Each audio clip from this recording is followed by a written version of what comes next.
I woke up to the faint hum of light bulbs buzzing above me. My eyes squinted as the brightness flooded the room, making it impossible to ignore. At first, I thought it was morning, but the clock on my nightstand read 3 in the morning.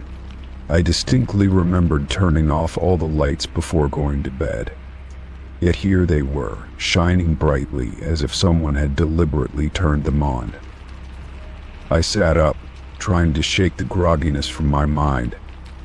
The light in the hallway was on, casting a long beam into my bedroom. I didn't leave that on.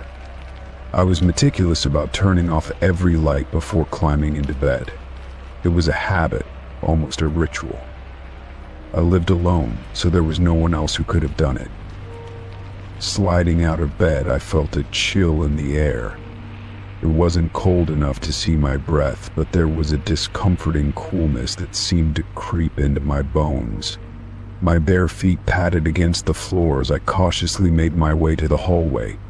The glow of the lights made everything feel too exposed, like the shadows lurking in the corners were waiting for me to notice them.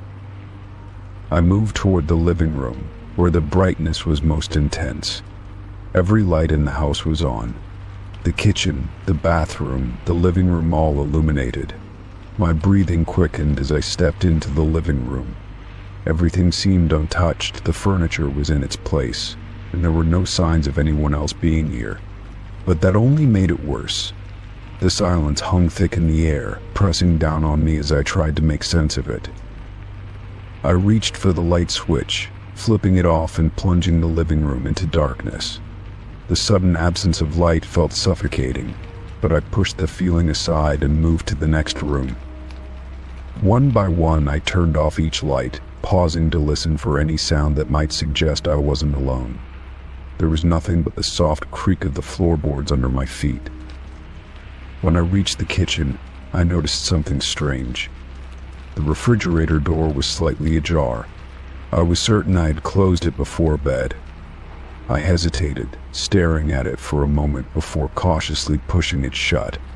A faint beeping noise began, indicating the door had been open too long. That sound made my heart pound in my chest. Someone had been here. Someone had opened it.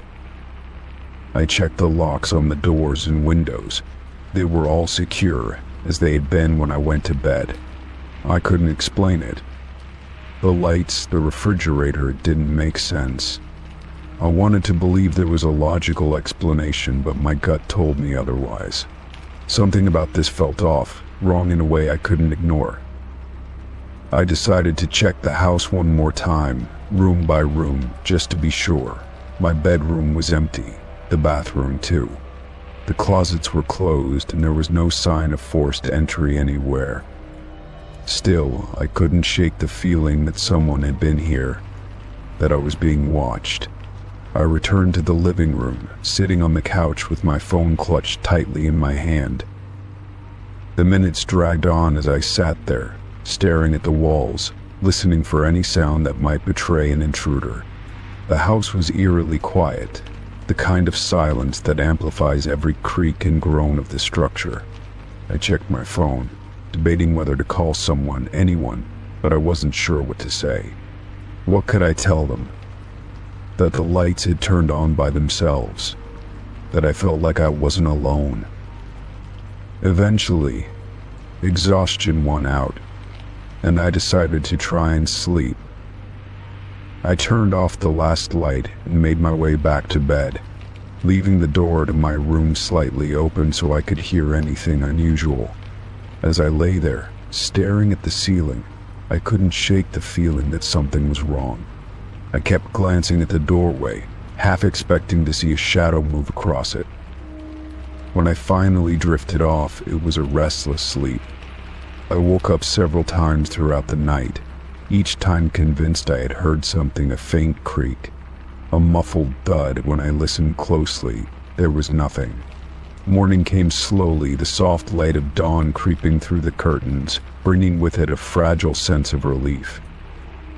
In the daylight, everything seemed normal again.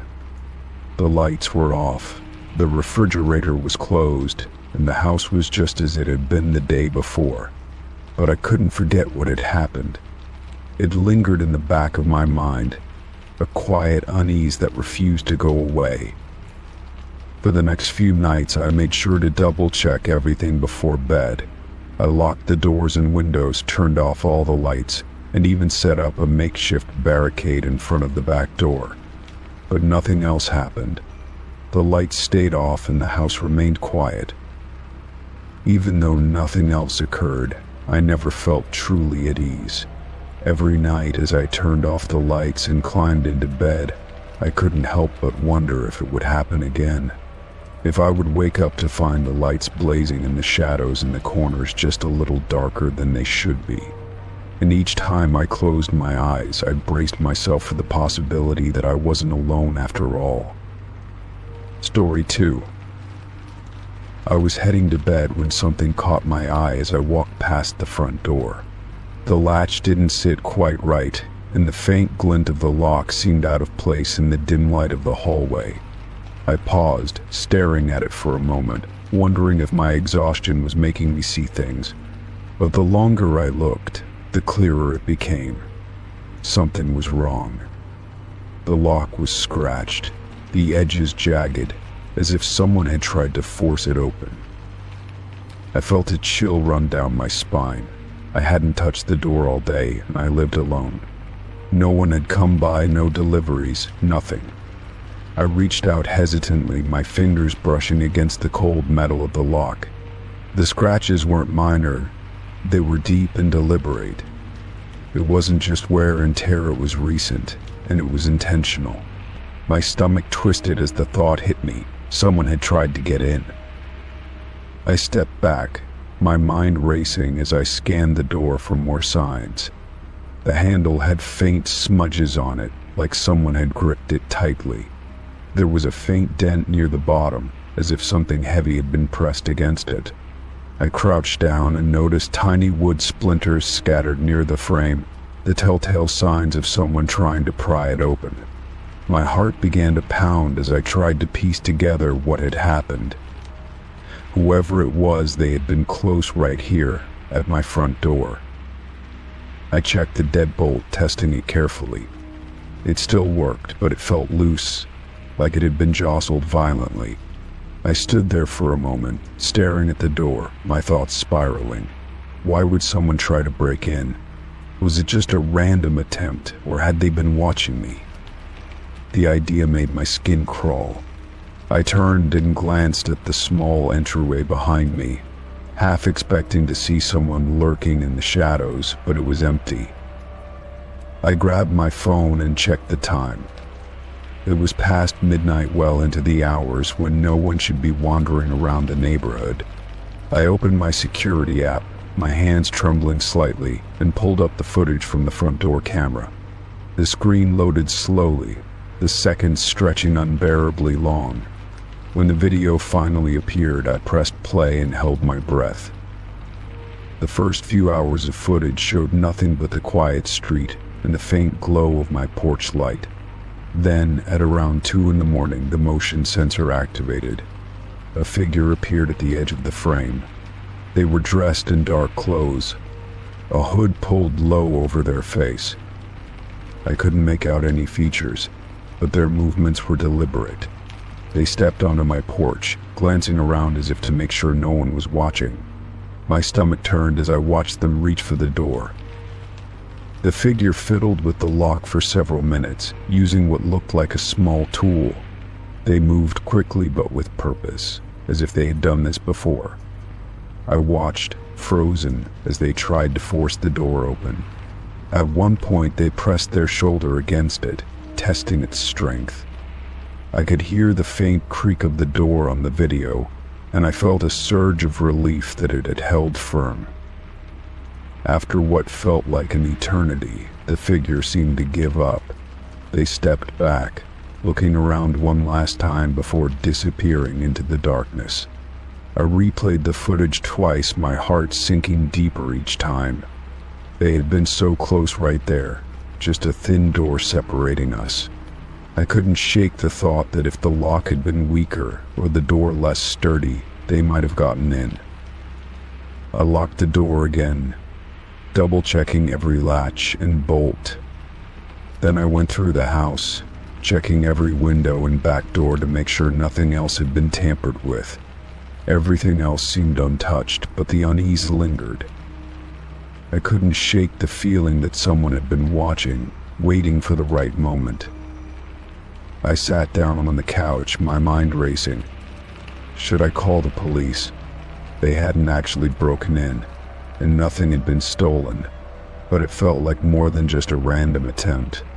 It felt personal, though I couldn't explain why. The scratches on the lock, the methodical way they had worked it, didn't seem like the actions of someone just trying their luck. The house felt different now, heavier somehow, as if the air itself carried the weight of what had almost happened. I stayed up for hours, unable to sleep, my eyes darting to the front door every time I heard the faintest sound.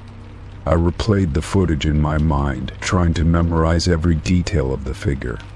Who were they? What had they wanted? By the time dawn broke, I had decided to replace the lock and install an additional camera. I needed to feel secure again, even if it was just an illusion. But as the day wore on, the unease never fully left me. Every creak of the house, every shadow outside the window, felt like a reminder of how vulnerable I was. The next night, as I sat in the same spot at the same time, I couldn't stop myself from glancing at the door over and over again. It was still locked, still sturdy, but the memory of those scratches burned in my mind. I had always thought of my home as a safe place, a barrier between me and the outside world. But now, every knock, every faint noise felt like a threat. It wasn't until I looked at the footage again, searching for something I might have missed, that I noticed the detail I had overlooked the first time. Just before the figure stepped off the porch and disappeared, they turned back to face the camera. For the briefest moment, their hood slipped back, and I saw their face. It was familiar, too familiar. It was mine. Story 3. I woke up to the faint sound of crying echoing through my house. At first, I thought it might have been part of a dream, the remnants of some restless thought blending into the waking world. But as I lay there, unmoving, the sound continued. It was soft and distant, like someone was weeping in the next room, their sorrow muffled but unmistakable. The sound sent a chill down my spine, and I found myself holding my breath, straining to listen more closely.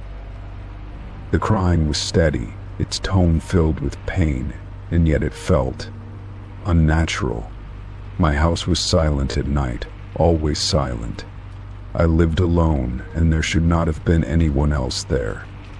I sat up slowly, the weight of unease pressing against my chest as I glanced around my dark bedroom. The sound was coming from the direction of the living room, though I could not understand how that was possible. I hesitated, unsure if I should investigate or simply stay put and let the sound fade. Maybe I was imagining it. Maybe I had left the television on, though I was certain I had turned everything off before going to bed. My feet touched the cold floor as I got up, trying to steady myself. The sound persisted, soft and sorrowful, almost as if it were pleading for attention. Against my better judgment, I decided to follow it. I opened my bedroom door slowly, the faint creak of the hinges blending with the sound of the crying. The hallway was dim, the light from the street lamp outside casting long shadows through the windows. I stepped out, my heart pounding in my chest as I moved toward the living room. Each step felt heavier than the last, my breath shallow as I struggled to keep myself calm. When I reached the living room, the crying stopped abruptly. The sudden silence was deafening, leaving a hollow feeling in its wake. I flipped on the light, my eyes scanning the room for any sign of someone or something that could have made the sound. But the room was empty. Everything was just as I had left it. The furniture was undisturbed, the curtains drawn, and the front door securely locked. I stood there for a moment, listening for any movement, any sound that might explain what I had heard. But there was nothing. The house was still. I walked over to the windows, checking each one to make sure they were locked. They were. I even checked the back door, but it too was secure. There was no sign that anyone had been inside. I tried to shake off the unease, convincing myself that it must have been the wind or some strange acoustics from outside. Maybe it was a neighbor, though I had never heard anything like that from them before. Still, I couldn't fully believe my own explanation. The crying had sounded too close, too real, to be dismissed so easily. I returned to my bedroom, leaving the living room light on just in case. I crawled back into bed, pulling the blanket up to my chin as I tried to push the incident out of my mind. Sleep did not come easily that night. Every creak and groan of the house seemed louder than usual, each one setting my nerves on edge. I told myself it was nothing, but deep down I couldn't shake the feeling that something was off. The next night, it happened again. I had just settled into bed, the events of the previous night still fresh in my mind, when I heard the crying once more. This time it was louder, clearer, as if whoever or whatever was making the sound was closer. My stomach twisted in fear, but I forced myself to get up. I couldn't ignore it, not this time. I followed the sound again, this time gripping a flashlight as I moved through the house. The crying led me to the kitchen, where it seemed to be coming from just beyond the back door. I flipped on the light, my pulse racing as I opened the door to the backyard. The cold night air rushed in, but there was no one there. The crying had stopped the moment I opened the door. I stepped outside, the flashlight beam cutting through the darkness as I searched for any sign of movement. The backyard was empty, the only sound the rustling of leaves in the wind. I stood there for a moment, feeling exposed and vulnerable, before retreating back inside and locking the door behind me. My hands were trembling as I leaned against the counter, trying to make sense of what was happening. Over the next few days, the crying became a regular occurrence. It always started late at night, always faint and distant at first before growing louder. Each time I tried to find the source, it would stop the moment I got close. It felt like a cruel game, as if whatever was behind it was toying with me. I began to dread the nights, the hours spent lying awake, waiting for the sound to begin. I started looking into the history of the house, desperate for answers. I found nothing unusual, no tragic stories, no reports of strange activity. The house was ordinary in every way, which only made the situation more unsettling.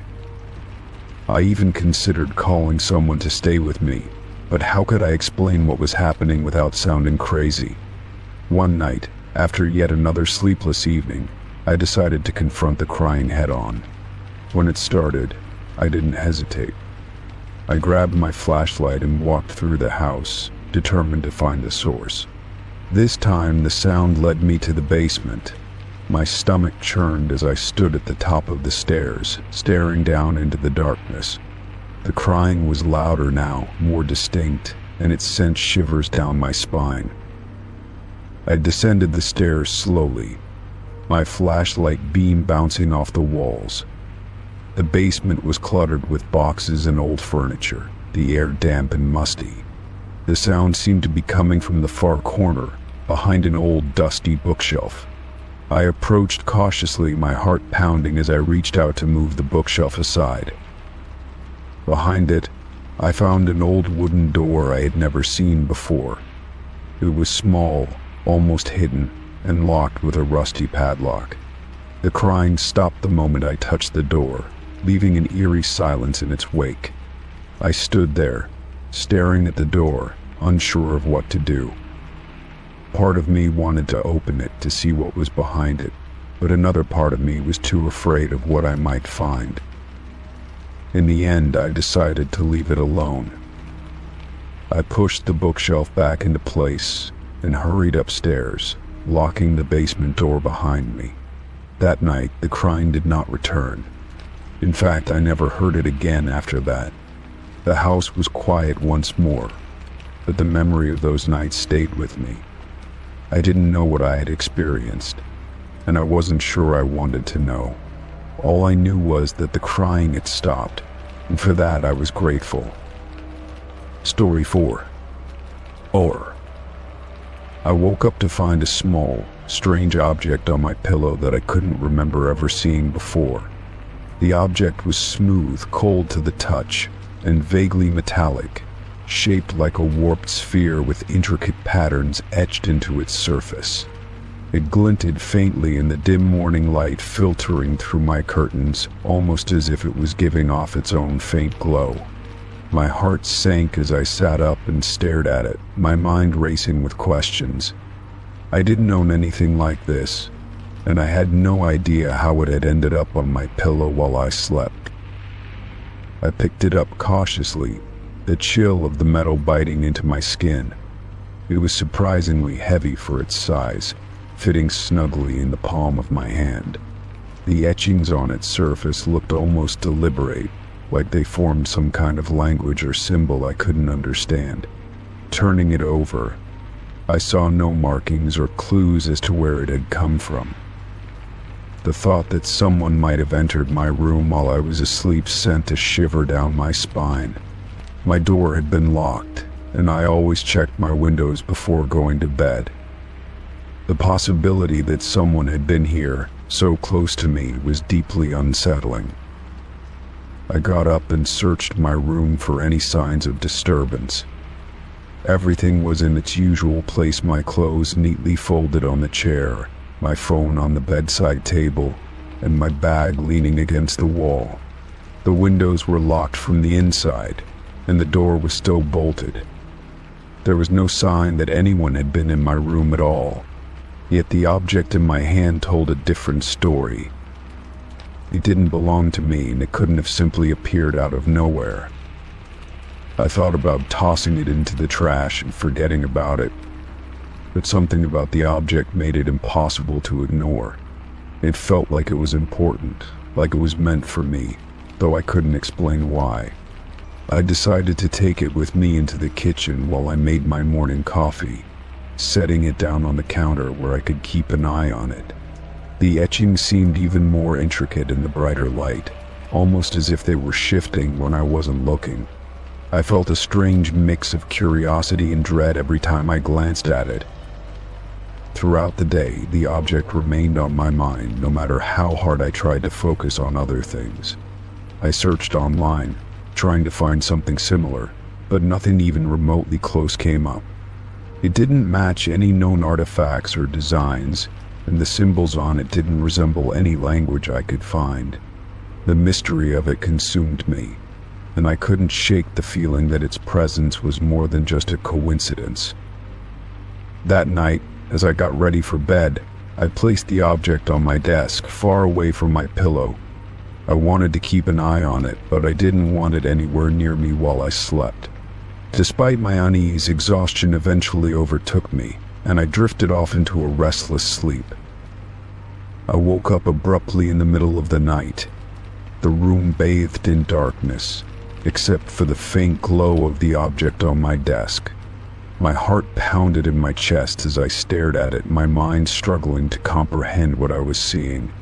It wasn't just glowing faintly, it was pulsating, the light growing brighter and dimmer in a slow, rhythmic pattern, almost like it was breathing. I sat frozen in bed, unable to look away. Then I heard it. A soft, almost imperceptible humming sound that seemed to emanate from the object itself. It was low and steady, a vibration that I could feel in my chest more than I could hear with my ears. The sound sent chills down my spine, and I wanted nothing more than to get rid of the thing, to throw it out the window and be done with it. But I couldn't move. It was as if the object had some kind of hold over me, keeping me rooted to the spot. Suddenly the light and sound stopped. The room fell silent, and the object went dark, returning to its cold, metallic state. I sat there for what felt like an eternity, my mind racing with fear and confusion. Finally, I forced myself out of bed and grabbed the object, determined to get it out of my house. I wrapped it in a towel and placed it in a shoebox, taping the lid shut before stashing it in the back of my closet. The next morning, I woke up to find the shoebox sitting on my bedside table, the tape unbroken and the towel neatly folded next to it. My stomach dropped as I stared at it, the reality of the situation sinking in. Whatever this thing was, it wasn't something I could simply get rid of. It had come back to me, and I had no idea how or why. I spent the next few days avoiding the object as much as possible, but its presence loomed over me like a shadow. Strange things began to happen around the house, lights flickering, electronics malfunctioning, and doors creaking open on their own. I felt like I was being watched, though I could never catch anyone there. The object remained on my desk, its silent presence both unnerving and strangely comforting. Eventually, I decided to confront it. I sat down at my desk and picked it up, the cool metal familiar now against my skin. I stared at the etchings, willing them to make sense, to reveal their secrets. The humming started again, soft and steady, and this time I didn't flinch. I let it wash over me, closing my eyes and focusing on the sound. In that moment, something changed. The object grew warm in my hand, and a flood of images filled my mind, places I had never been, faces I didn't recognize, and symbols that seemed to shift and rearrange themselves into patterns I could almost understand. It was overwhelming, but also strangely peaceful, like the object was trying to communicate with me, to show me something important. When the images faded, I was left with a sense of calm I hadn't felt in days. The object no longer felt threatening, but instead like a part of me, something I was meant to find. I didn't know what it was or where it had come from, but I knew one thing for sure: I wasn't afraid anymore. Whatever this thing was, it had chosen me for a reason, and I was determined to find out why. Story 5. I found the letter in the usual pile of mail, nestled between a few bills and flyers. At first glance, it didn't seem out of place, but as I sifted through the stack, it caught my attention. It was addressed to me, but the handwriting on the envelope was unfamiliar. It was elegant, almost old-fashioned, with sweeping loops and deliberate strokes. My name and address were written perfectly, with no mistakes, but I was certain I didn't know anyone who wrote like this. Curiosity got the better of me. I stood at the kitchen counter, staring at the envelope for a moment before sliding a finger under the seal. The paper inside was thick and slightly yellowed, as if it had been sitting somewhere for a long time. I unfolded it carefully, and my stomach turned as I read the words written in the same elegant handwriting. "I have something that belongs to you." That was all it said. No greeting, no signature, no explanation. The message was short and cryptic, but the more I stared at it, the heavier the air around me seemed to grow. My mind raced with questions. Who could have sent this? What did they mean? And most importantly, how did they know where I lived? I checked the envelope again, searching for a return address, but there was nothing. Not a stamp, not even a postmark. It was as if the letter had been placed directly in my mailbox by hand. My thoughts jumped to my neighbors, wondering if one of them might have seen something, but I quickly dismissed the idea. I didn't know most of them well enough to even ask. I carried the letter to the living room and set it on the coffee table, trying to shake the feeling that it wasn't just a harmless prank. My instincts told me it was something more, something deliberate. I paced back and forth, replaying the events of the day in my head. Nothing unusual had happened, no strange visitors, no unfamiliar cars parked outside. Just the same quiet routine I followed every day. The letter stayed on the coffee table for the rest of the evening, but I couldn't stop glancing at it. Its presence felt oppressive, like it was watching me, waiting for a reaction. By the time night fell, I had convinced myself that it was nothing, just some kind of mistake or a joke. But as I got ready for bed, I couldn't shake the uneasy feeling that had settled in the pit of my stomach. I locked all the doors and windows, double-checking each one before heading upstairs. I even closed the blinds, something I usually didn't bother with. As I climbed into bed, I told myself there was nothing to worry about. I would wake up in the morning, and everything would be fine.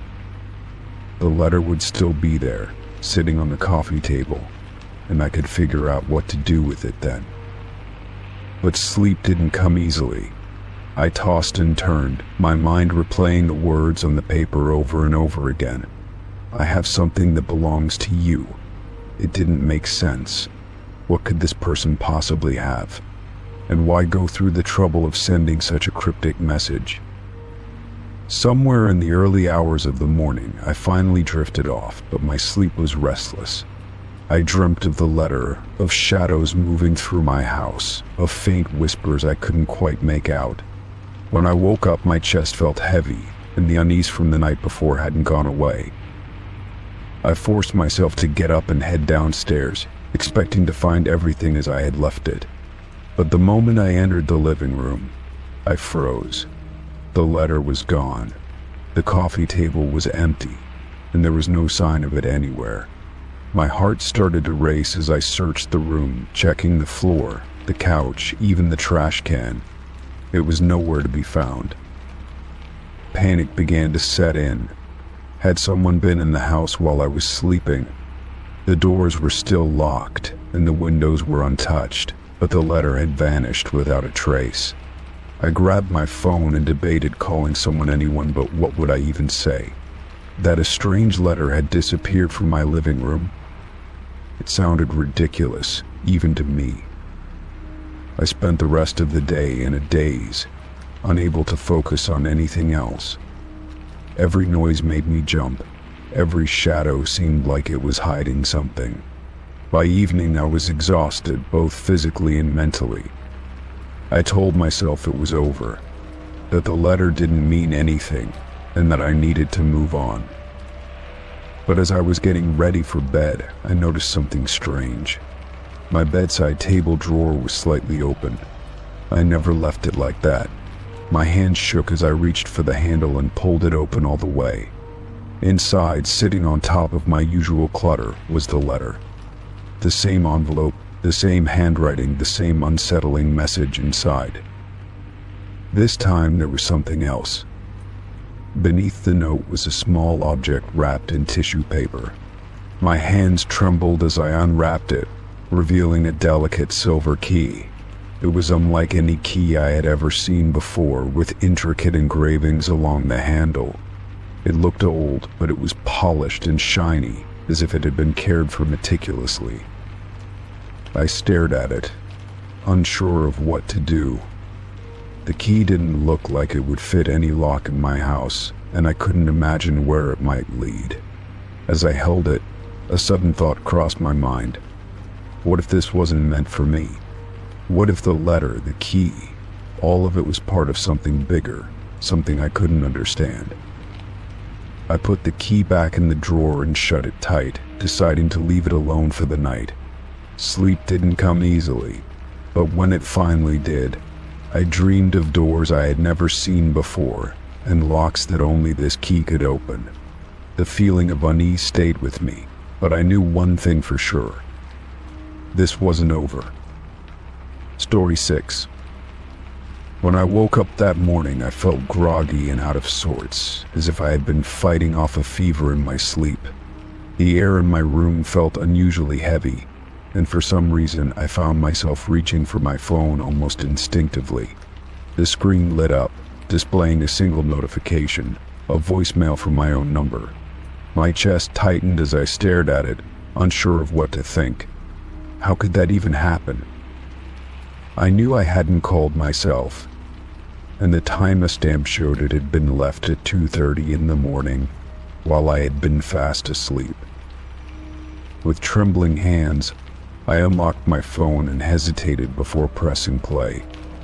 A part of me didn't want to hear it, but my curiosity outweighed my fear. As the message began to play, the room felt as if it had grown colder. At first, all I could hear was static, a crackling noise that reminded me of an old radio struggling to find a signal. But then, amidst the distortion, there was a voice, my voice. "I told you not to stay," the voice said, distant and muffled, as if it were coming from the other end of a long tunnel. My blood ran cold as I listened. "We need to talk about last night." I froze for a moment, trying to piece together any memory of the previous evening, but nothing came to mind. I hadn't seen my neighbor, hadn't even thought about them, and certainly hadn't done anything that would warrant such an odd message. I stared at the note, feeling a strange sense of unease. I tried to brush it off as some kind of mistake, maybe it was meant for someone else. But the more I looked at it, the more it seemed impossible that it was anything but directed at me. My mind raced as I tried to think back to the night before. I had stayed in, watched TV, and then gone to bed early. No late-night visitors, no strange noises, nothing unusual at all. So why would my neighbor say we needed to talk? After a few minutes of staring at the note, I felt compelled to go over and speak with them. Maybe it was a misunderstanding, or perhaps they had mistakenly thought I was involved in something. I hadn't had any interaction with them before, other than the usual polite nods when we crossed paths in the hallway, so I was unsure how to approach them. But curiosity got the better of me, and I decided to knock on their door. I knocked 3 times, each tap of my knuckles seeming louder than the last. The silence on the other side made me uneasy, but I waited, hoping to hear movement. A few moments later I knocked again, a little harder this time. Still nothing. I checked the time early in the afternoon and figured they had to be home. Their car was parked outside, so they weren't gone for the day. I wasn't sure what to do next. Should I leave the note at their door? Should I try again later? I stood there for a while, my mind spinning with questions. What could they possibly want to talk about? Why didn't they just call or knock on my door instead of leaving such a cryptic message? And why did it feel like something wasn't right? I glanced up and down the hallway, trying to shake the uneasy feeling that had taken hold of me. Everything looked the same as always, but there was something off about the silence, as though the building itself was holding its breath. I decided to return to my apartment, hoping that when I checked again, my neighbor would have answered. I spent the rest of the day going about my routine, trying not to let the note dominate my thoughts. But it was no use. I couldn't stop wondering what they meant.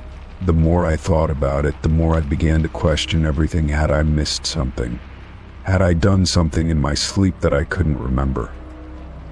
Later that evening, I was making dinner when I heard a knock at my door. I froze, my heart skipping a beat. It was soft, tentative, but unmistakably there. I hurried to answer, half expecting it to be my neighbor, finally coming to explain. But when I opened the door, no one was there. I glanced down the hallway but saw nothing. Just the usual quiet, empty space. My heart raced as I stepped outside to check, but there was no one in sight. Puzzled, I closed the door and leaned against it, trying to catch my breath. Was it my mind playing tricks on me? Had I imagined the knock? I checked the locks on the door and double-checked the windows, making sure everything was secure. The silence in the apartment felt heavy now, suffocating, as though something was lurking just out of sight. I couldn't shake the feeling that I was being watched. The next day, I received another note. This one was taped to my door as well, but this time, the handwriting was different, more frantic, as though someone was in a hurry. It read, "You shouldn't have ignored me. It's too late now." I felt a chill run down my spine as I read the words. What did they mean? I hadn't ignored anyone, hadn't even spoken to anyone in days. I felt a knot tighten in my stomach as I stood there, staring at the note. I hesitated, unsure of what to do next. Should I call the police? Should I confront my neighbor if they were still home? I didn't know if I could trust my own judgment at this point. Everything felt strange, surreal, and I was beginning to feel like I was losing my grip on reality. I stood there for a while, trying to calm my racing thoughts, but nothing seemed to make sense. I decided to call the building manager. They didn't answer, but I left a message asking about my neighbor and whether they had been around. I had to wait for a response, but in the meantime, I couldn't stop thinking about the notes. The words "it's too late now" echoed in my mind, and I couldn't shake the feeling that something bad was about to happen. That night, I went to bed early, hoping for some rest and to put everything behind me. But as the hours passed, I lay awake, staring at the ceiling, listening to the silence of my apartment. Around 3 a.m., I thought I heard something, soft footsteps in the hallway, followed by the sound of something tapping on my door. I held my breath, listening intently. Was it my mind playing tricks again, or was someone really out there? I waited for what felt like hours, but the sound never came again. Eventually, exhaustion took over, and I fell into a restless sleep. The next morning, I woke up to a strange sensation, like I was being watched. I couldn't explain it, but it felt like eyes were on me, observing my every move. The silence of the apartment felt suffocating, and the notes seemed to linger in the air, haunting me with their cryptic messages. Later that day, I decided to check the building manager's office again. They were there, and this time they gave me some unsettling news. Apparently, my neighbor hadn't paid their rent for the last 2 months, and their lease was about to expire. No one had heard from them, and their apartment had been locked from the inside. The manager had tried to reach them several times, but there had been no response. I felt a chill crawl up my spine as the manager spoke. Had the notes been a desperate plea or help? Or had my neighbor known something I didn't? I wasn't sure, but one thing was certain. Something was very wrong, and I was somehow caught in the middle of it. I haven't seen my neighbor since that day. Their apartment remains empty, and the hallway feels quieter than ever. The notes stopped coming, but the unease never left. Every time I hear a knock on my door, my heart races, and I can't help but wonder if it's them or something else entirely. Story 2. I woke up groggy, the pale light of the morning creeping through the curtains. I stretched, the remnants of a restless night still clinging to me. Reaching for my phone on the nightstand, I squinted at the screen, trying to shake off the sleepiness. My fingers brushed against the smooth surface as I unlocked it, expecting the usual flood of notifications. But something was off. My eyes scanned the screen in confusion. There were no messages, no missed calls, not even a single alert. I opened my contacts, thinking I must have somehow missed a call from someone important. But as I scrolled through, my breath caught in my throat. Every single name in my contacts had vanished. My entire list, the people I spoke to regularly, family, friends, co-workers, all of them were gone. Not a single number remained. Panic gripped me as I frantically swiped through the screen, hoping for some kind of error. Maybe it was a glitch, I thought. But as I stared at the empty list, my eyes landed on one name that made my heart skip a beat. At the very bottom, there was a contact I didn't recognize. The name was simple, no notes, no extra information, just a first and last name I couldn't place. I tapped on the contact in a daze. The phone number was unfamiliar too, a string of digits I had never seen before. My mind raced, trying to figure out who it could be. Maybe it was someone I had forgotten about, some forgotten acquaintance. But there was something unsettling about the way it appeared in my list. It felt out of place. I stood up from the bed, my legs a little shaky. My fingers hovered over the screen. unsure whether I should call the number. Something told me not to, that it wasn't safe, but the curiosity gnawed at me. I hesitated for a moment before tapping the call button, holding the phone to my ear. The ringing seemed to stretch on forever, each second feeling like an eternity. Then, finally, someone answered. The voice on the other end was calm, too calm. It was a low, monotone voice, almost robotic in its delivery. "Why did you call me?" the voice asked, and I felt a chill crawl up my spine. The tone was flat, devoid of any emotion or warmth. I didn't know what to say. My throat felt tight, my thoughts scattered. I don't know who you are," I stammered, trying to make sense of the situation. But the voice didn't respond immediately. It was as though the person on the other end was waiting for something, perhaps a response that wasn't coming. Then, finally, they spoke again, their words cold and detached. "You shouldn't have called me," the voice said. And before I could respond, the line went dead. My heart pounded in my chest as I stared at the phone, still holding it to my ear. My mind was racing, trying to understand what had just happened. Who was that? Why did they have my contact information? And why had I been so stupid as to call them? I quickly checked my call history, but there was no record of the number. It was as if the call had never happened at all. I tried to dismiss it, to convince myself it was just a prank or some kind of strange coincidence. But deep down, I knew something wasn't right. I needed to get some answers. I checked my phone settings, looking for anything that might explain why my contacts had disappeared. But everything seemed normal, aside from the missing list of names. It was like they had been erased, wiped away as if they had never existed. Even my cloud backup showed nothing. There was no way to restore the lost contacts. As the hours passed, unease settled in my gut. I couldn't stop thinking about the strange phone call, the voice that had spoken to me. It didn't feel like a mistake. It felt deliberate. Like someone was watching, waiting for me to make the wrong move. Later that evening, as I sat in my living room, the phone vibrated on the coffee table. My breath caught in my throat as I reached for it, half expecting another strange message or call. But when I checked, I found a text message from the same unknown contact. "I'm still here," it read, and I felt the blood drain from my face. I tried to respond, to ask who they were, but my fingers trembled too much to type. Every time I went to hit send, I found myself hesitating. What if this was something bigger than I could handle? What if this person had access to more than just my contacts?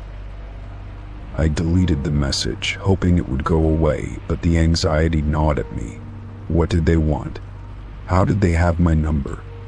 Why had my contacts been erased, leaving only them behind? The questions swirled in my mind, leaving me on edge. The next few days were a blur of tension. Every time my phone buzzed, my stomach dropped. I didn't know if it would be another message from the unknown contact or something else entirely. But the strange feeling of being watched never left. I couldn't shake the sense that I was being monitored, that someone was lurking just beyond my reach. I even started checking the locks on my doors, making sure they were secure before bed. I felt like I couldn't trust anything anymore. My phone, once a harmless tool, now felt like an invasive presence, something that held secrets I couldn't uncover. Then, one evening, as I was scrolling through my contacts once more, something strange happened. The contact appeared again, but this time it was different.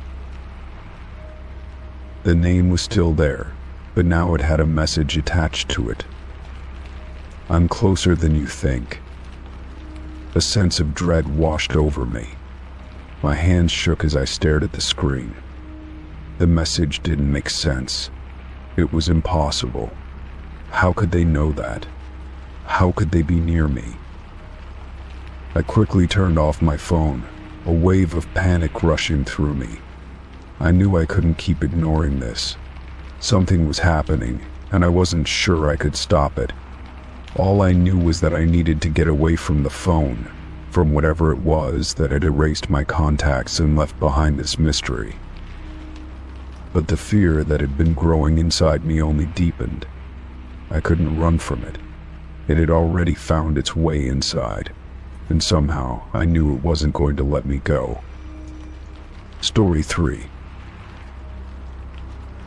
It was a Wednesday afternoon when I first saw it. The sun was low in the sky, casting a soft golden hue over the neighborhood.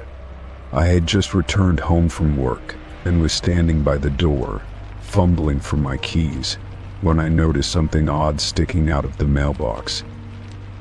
It wasn't a letter or a package, at least not anything I recognized. Instead, it was a plain envelope, unmarked, with no name or return address. My curiosity piqued. I pulled it out, half expecting it to be another of those pointless flyers or advertisements that seemed to accumulate in my mailbox.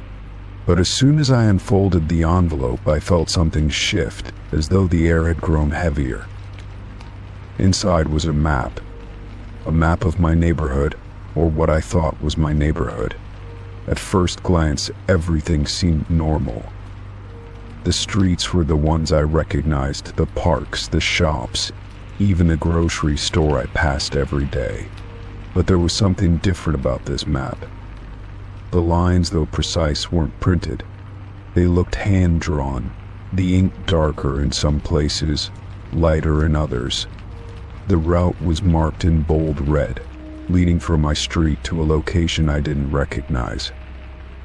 I stared at the map for a long time, trying to make sense of it. My mind raced with questions. Who had left this for me? And why? I looked around the neighborhood, half expecting to see someone watching me from behind a tree or through a window, but there was nothing. No one in sight. I tucked the map back into the envelope and went inside, closing the door behind me with a soft click.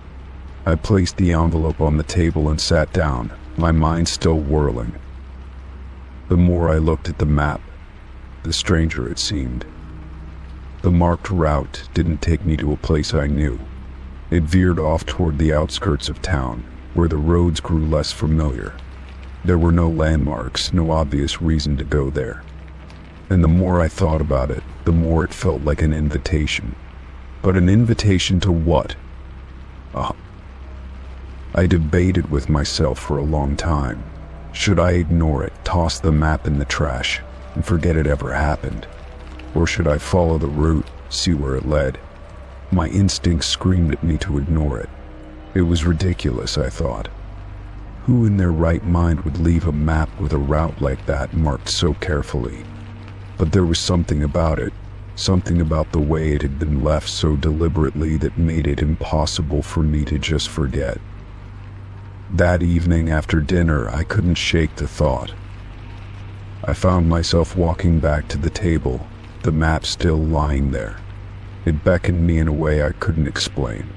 With a sigh, I picked it up and examined it again. This time, I traced the route with my finger, following it from my house down the familiar street, then into the unknown territory beyond. I had to know what lay at the end of the path.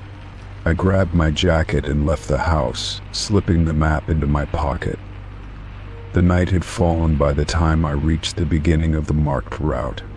The streetlights flickered, casting long shadows that made everything feel just a little bit more ominous. I walked slowly, trying to calm my racing thoughts. The familiar sounds of the neighborhood dogs barking, cars passing by seemed distant as I moved farther from the main road. As I reached the point where the map veered off into unfamiliar territory, the road started to look different. The houses were spaced farther apart, their lawns overgrown. The streetlights were fewer and farther between, and the air had a strange, musty smell, like wet earth and decay. I stopped for a moment, looking around. This part of town didn't feel right. It felt abandoned, as though time had forgotten this place. The route on the map led me down a narrow alley, one that seemed to disappear into the darkness. I hesitated, glancing over my shoulder, but there was no turning back now. I had to know what was at the end of this path. The alley was quiet, too quiet, with only the sound of my footsteps echoing off the walls of the buildings on either side. The feeling of being watched began to creep up my spine, a chill running through me as I continued walking. At the end of the alley, the road opened up into a small, deserted lot. The buildings around it were old, abandoned, their windows shattered and boarded up. The lot itself was empty, except for a small object placed in the center, just visible in the dim light. My heart began to race. I had no idea what I was walking into, but I couldn't stop now. I stepped into the lot, my breath coming in short gasps, and moved toward the object in the center. It was a small wooden box, weathered and worn, sitting innocently on the ground. There was no sign, no clue as to who had placed it there, or why. The map hadn't indicated anything about a box, but I knew it was what I had come for. The closer I got, the more the hairs on the back of my neck stood up. I knelt down, examining the box carefully. There was no lock, no handle, just a plain, square shape. I reached out and touched it. The surface was rough, the wood cold beneath my fingers. As soon as I made contact, the hairs on my arms stood on end, and I felt a wave of dread wash over me. I didn't want to open it, but I had come this far. I needed to know what was inside. Slowly, I lifted the lid. Inside was a stack of photographs. They were old, yellowed with age, the edges frayed as though they had been handled over and over. I picked them up one by one, my stomach sinking as I realized the photos were of me. Each one was taken at a different time, some recent, some from months ago. There was one of me walking to work, another of me sitting in my backyard. There were even photos of me at the grocery store, taken from a distance. Whoever had been following me had been watching me for longer than I had realized. At the bottom of the box was a small note, folded neatly. My hand shook as I opened it, the handwriting cramped and uneven. It read, "You were never meant to find this." I couldn't breathe. My heart raced in my chest, my mind whirling. I had to get out of there, away from whatever this was. I slammed the box shut and ran, not looking back until I was safely back in my car, doors locked, windows up. I started the engine and drove home in a daze, my mind unable to process what had just happened.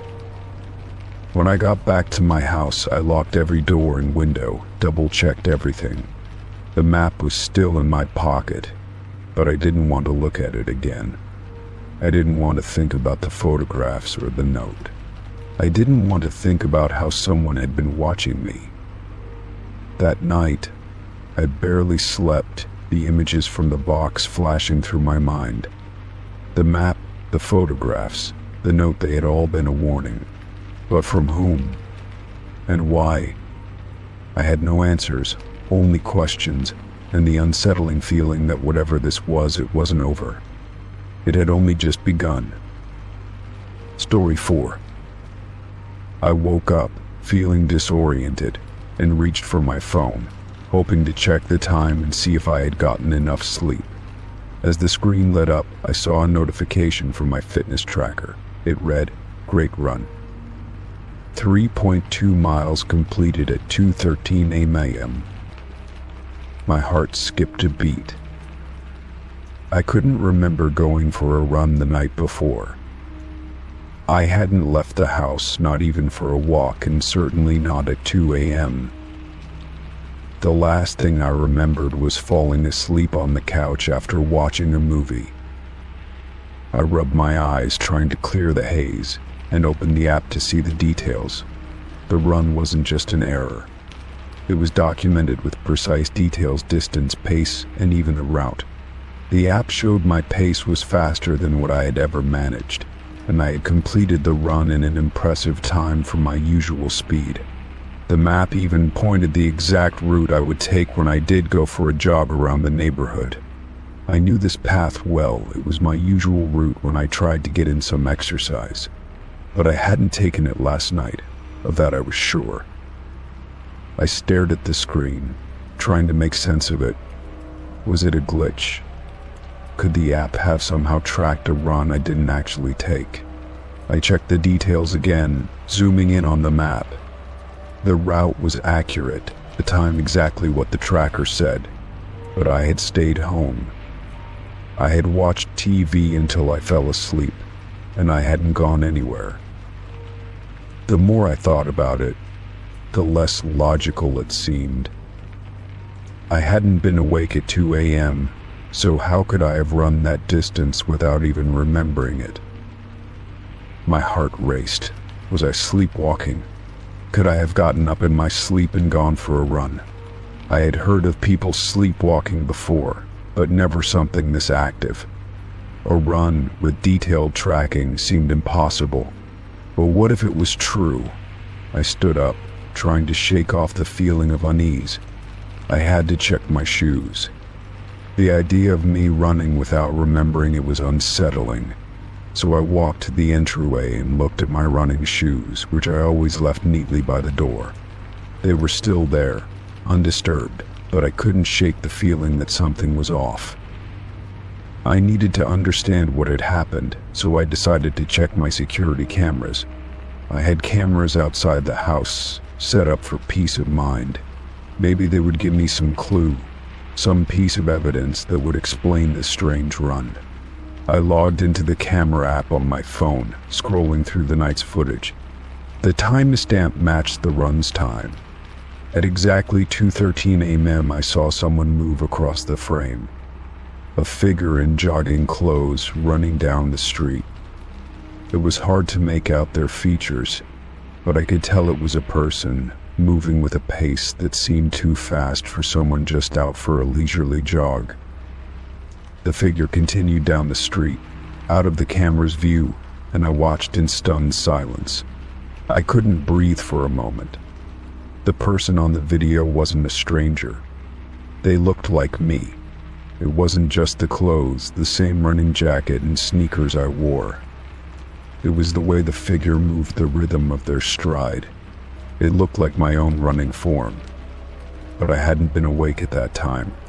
I hadn't left the house. I went back to the tracker, checking the details again. The map, the distance, the time, all the data was accurate. But how could that be possible? My mind raced through all the explanations, but none seemed to fit. Could someone have hacked my tracker, somehow using it to make it seem like I had run? But who would do that, and why? And how could they possibly know my exact running route? The whole thing felt like a nightmare. I felt a chill run through me as I recalled the times I had heard strange noises in the night, sounds that didn't make sense. Could I have been unknowingly awake during those moments, moving around the house or even outside? The idea of someone impersonating me, running around my neighborhood in the middle of the night, filled me with dread.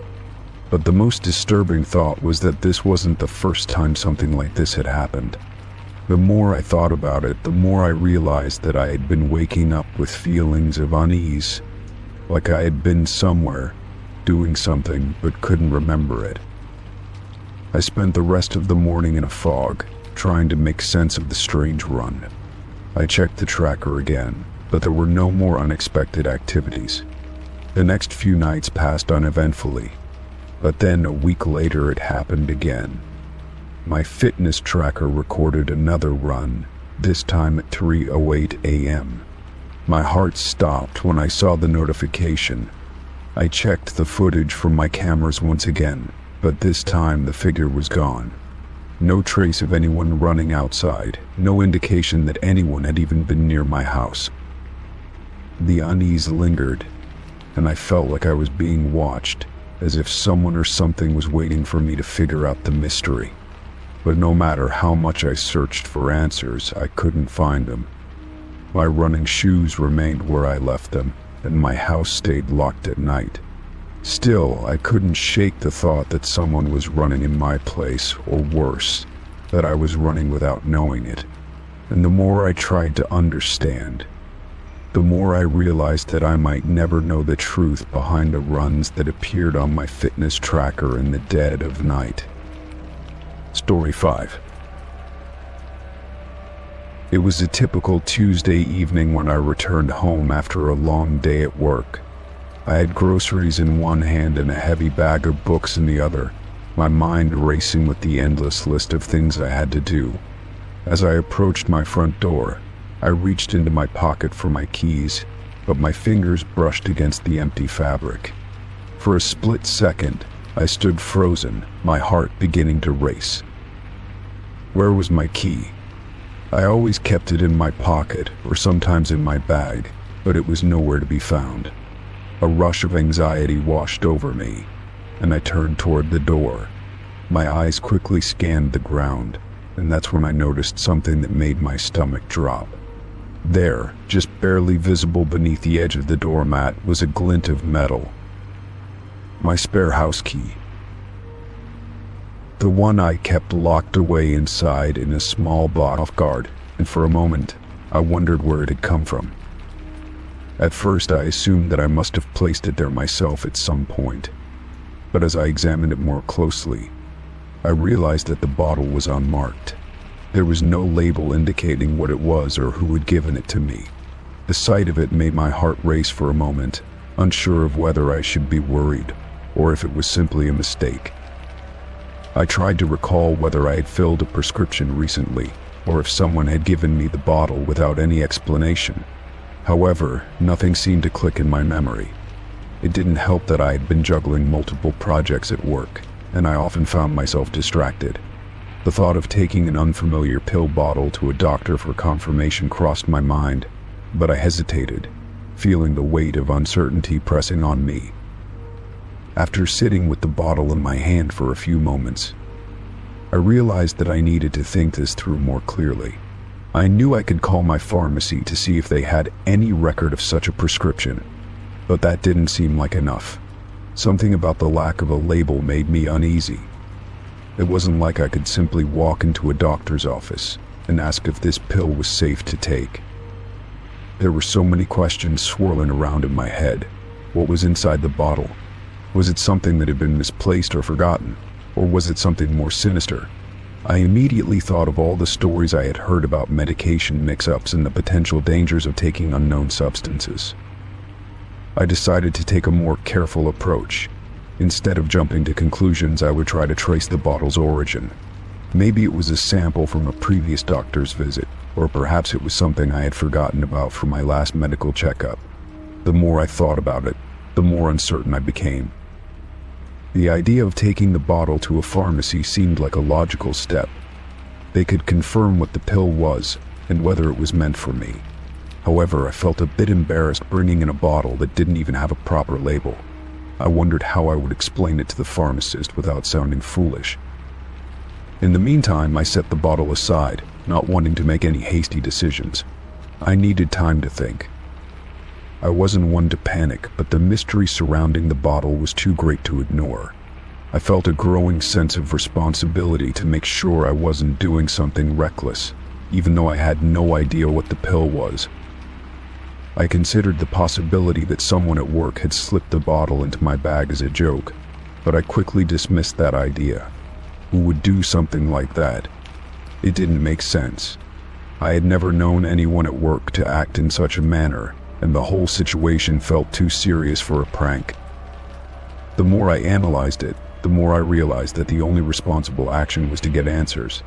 The uncertainty of the situation was unsettling, and I couldn't shake the feeling that I needed to be sure about what I was dealing with. I briefly thought about simply throwing the bottle away, but that didn't seem like the right thing to do either. A quick call to my doctor's office seemed like the best option. After all, they would have a record of any prescriptions they had written for me. I tried to recall whether I had filled any prescriptions recently, but nothing came to mind. This added to the mystery of it all. I dialed the number for the doctor's office, hoping for some clarity. After a few rings, the receptionist answered. I explained the situation, telling her about the unmarked bottle with my name on it. She seemed just as confused as I was, and she assured me that she would check the records to see if any prescriptions matched the description. While I waited for her response, I couldn't help but feel anxious. What if it was something dangerous? What if the bottle had been tampered with? These questions kept swirling around in my head as I anxiously awaited the call back from the doctor's office. After what seemed like an eternity, the receptionist finally returned my call. She informed me that they had no record of any recent prescriptions under my name that matched the pill bottle I had described. The news only deepened my sense of unease. If the bottle wasn't from the doctor, then where could it have come from? I felt a sinking sensation in my stomach. The lack of any concrete answers made me feel more lost than ever. There was still a part of me that hoped there was some simple explanation, but the more I thought about it, the less likely that seemed. I realized I had no choice but to take further action to ensure my safety. The next step was to call my local pharmacy. I figured they would have a record of any medications I had filled recently, and they could tell me whether this bottle had been dispensed by them. If the bottle had come from the pharmacy, then at least I would have some peace of mind knowing it was something I was supposed to have. When I called the pharmacy, I explained the situation to the pharmacist. I described the pill bottle and my concerns about its origin. The pharmacist asked for my name and information to check their records. I waited anxiously for their response, hoping for any clue that would help me make sense of this mystery. The pharmacist soon returned with the answer I had been dreading. They confirmed that they had no record of filling any prescriptions for me that matched the description of the pill bottle I had found. It was becoming clear that this bottle did not belong to me, and I couldn't help but wonder how it had ended up in my bag. I was left with no choice but to bring the bottle to the authorities. I contacted the local police department and explained the situation. They told me to come in and bring the bottle for examination. It was the only way to ensure that the contents of the bottle were safe and to determine whether there was any foul play involved. As I drove to the police station, my mind was racing. I couldn't stop thinking about all the possibilities. What if the bottle had been tampered with? What if it was some kind of dangerous substance? I told myself not to panic and that I was doing the right thing, but the uncertainty was starting to weigh on me heavily. Upon arriving at the police station, I handed the bottle over to the officer at the desk. He took it from me without much of a reaction, but I could tell that he was taking the matter seriously. He assured me that they would investigate the contents of the bottle and let me know the results as soon as possible. It felt like a long wait, but eventually, the officer returned with some news. The bottle contained a prescription medication, but it was not one that was intended for me. They confirmed that the pill was not harmful on its own, but they needed to investigate further to determine who it belonged to and how it ended up in my bag. I was both relieved and frustrated by the outcome. On the one hand, I was glad that the pill wasn't harmful, but on the other hand, I was still left with so many unanswered questions. Who had placed the bottle in my bag and why? The mystery was far from solved, but at least I knew the pill was not dangerous. After that, the investigation into the origins of the bottle continued. The police were able to trace the medication to someone else who had accidentally dropped it in my bag at some point. It turned out to be an honest mistake, and the situation was resolved without any further complications. However, the experience left me feeling uneasy, and I couldn't shake the sense of vulnerability that had come with finding an unmarked pill bottle in my bag. I had learned a valuable lesson through this experience. Sometimes things are not as simple as they seem, and it's essential to take the time to investigate and make sure that everything is safe. It also reminded me that even in the most ordinary moments, something unexpected could happen, and it's always important to stay alert and take action when necessary. In the end, the mystery of the unmarked pill bottle was solved, but it left a lasting impression on me. I realized that I could never be too careful when it came to my health and safety, and even though the situation turned out to be harmless, I would always be more cautious in the future. paying closer attention to the small details that could have a big impact on my well-being. Story 2. A few days ago, something rather unexpected happened. A stranger reached out to me, sending a playlist that was titled Songs You'll Love. It caught me by surprise because I wasn't expecting anything like this at all. I wondered how this person knew what kind of music I liked, and whether they had some sort of psychic ability, or if it was just a lucky guess. It wasn't just the title of the playlist that intrigued me, but also the fact that the songs on it seemed so familiar. When I first hit play, I was immediately struck by the opening track. It was a song I had been humming recently, a melody that had been stuck in my head for days without knowing why. I didn't even realize how often I had been singing it until the playlist brought it to the forefront of my mind. It made me stop for a moment, as I tried to remember when I had first heard the song. It felt like some sort of coincidence, a strange yet pleasant encounter between music and memory. The next track in the playlist was just as familiar. It was another song I had been hearing in my mind for a while, without knowing where it had come from. It was almost as if the person who made this playlist had been following me around, observing my thoughts and picking out the songs that had been drifting through my head. Each track seemed to echo my thoughts, creating a sense of connection between me and this anonymous stranger. It was both eerie and comforting at the same time. I began to listen more carefully to the rest of the playlist, trying to decipher the pattern. Some of the songs were ones I had heard many times before, while others were newer tracks that I had only recently come across. It made me wonder if this stranger had a deep understanding of my musical preferences, or if they had simply managed to capture a moment in time when I was particularly attuned to certain kinds of music. As I listened, I started to feel like I was part of something bigger, a shared experience between me and the mysterious person who had sent the playlist. There were moments when I felt a rush of nostalgia while listening to certain tracks. These were songs that I had forgotten about but had played a significant role in my life at some point. It was as if the playlist had a way of unlocking memories I hadn't even realized I had stored. I felt a strong sense of gratitude toward the person who had put this together, as though they had helped me reconnect with parts of myself that had been dormant for a long time. It was a strange, almost magical feeling to have music act as a bridge between past and present. One of the most interesting aspects of the playlist was how it seemed to track my emotional state.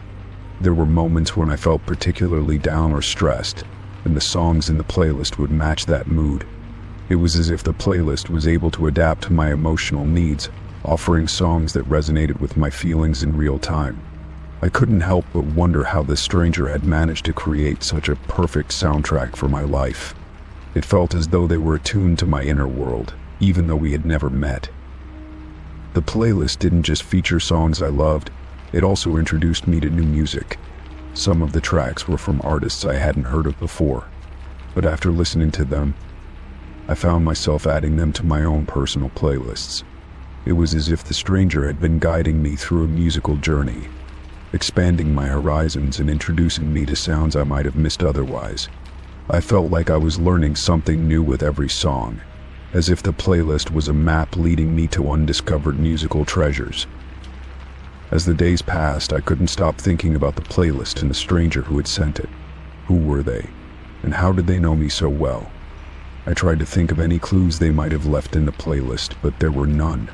There was no message or explanation, just the music itself. It made me feel both connected and isolated, as though I was part of something larger but couldn't quite grasp the full picture. It was an intriguing mystery that I couldn't quite solve. The more I listened to the playlist, the more I began to realize how much music shapes my life. It has always been a part of me, a constant companion that helps me navigate through different emotions and experiences. The playlist made me appreciate the power of music even more, reminding me how it can connect us to our deepest feelings and memories. It was as if the songs on this playlist had been carefully selected to resonate with something inside me, speaking directly to my heart in a way that words alone could not. Each song on the playlist seemed to serve a purpose, as though it had been chosen for a specific moment in time.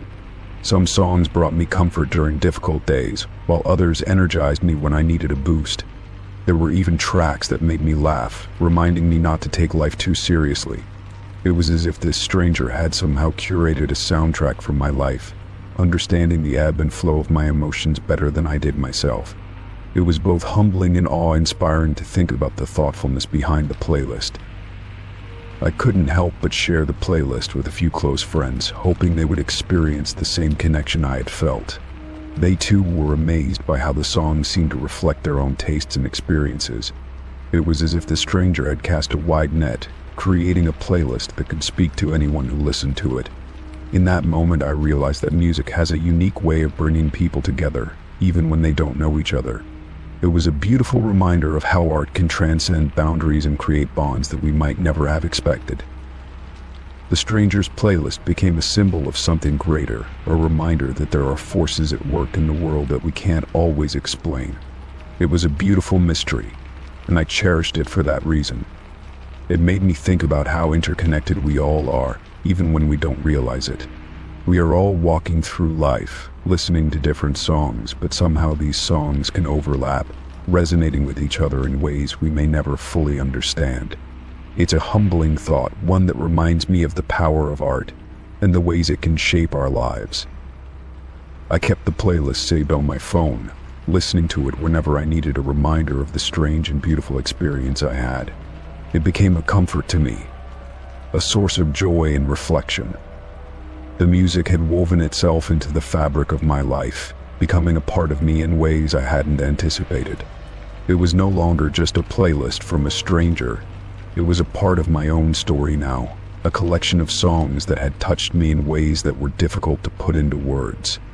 Every time I listen to the playlist, I am reminded of that moment when a stranger sent me a gift of music that seemed to understand me better than I understood myself. It's a reminder of the power of connection, the way music can bridge gaps between people and bring us closer to our own hearts.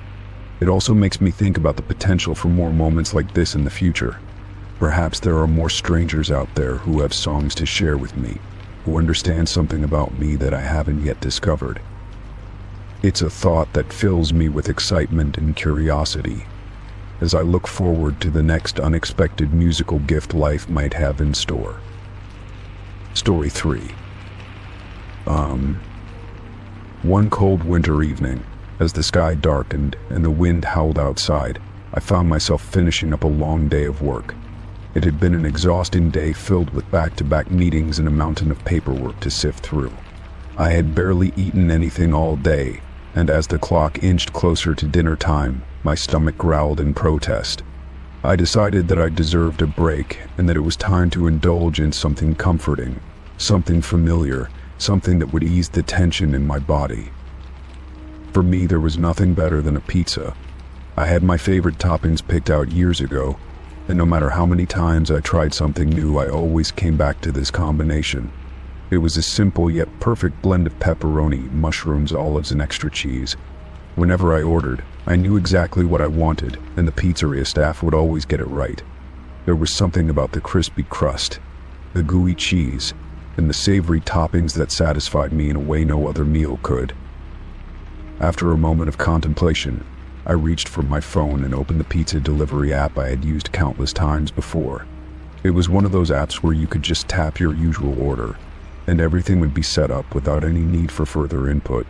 I quickly pressed the button for my regular order, double-checked the address, and confirmed that my payment details were still correct. The app informed me that the pizza would arrive in approximately 30 minutes, which was just enough time for me to get comfortable on the couch, turn on the television, and relax after the day's chaos.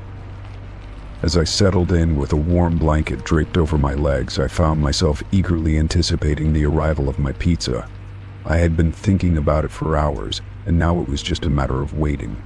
The sounds of the television filled the room, but my mind kept drifting back to the thought of that pizza, the one that would soon be in my hands. I had grown accustomed to the comforting routine of waiting for my favorite meal to arrive at my door. But this time there was something slightly different in the air. It wasn't long before I heard a knock at the door.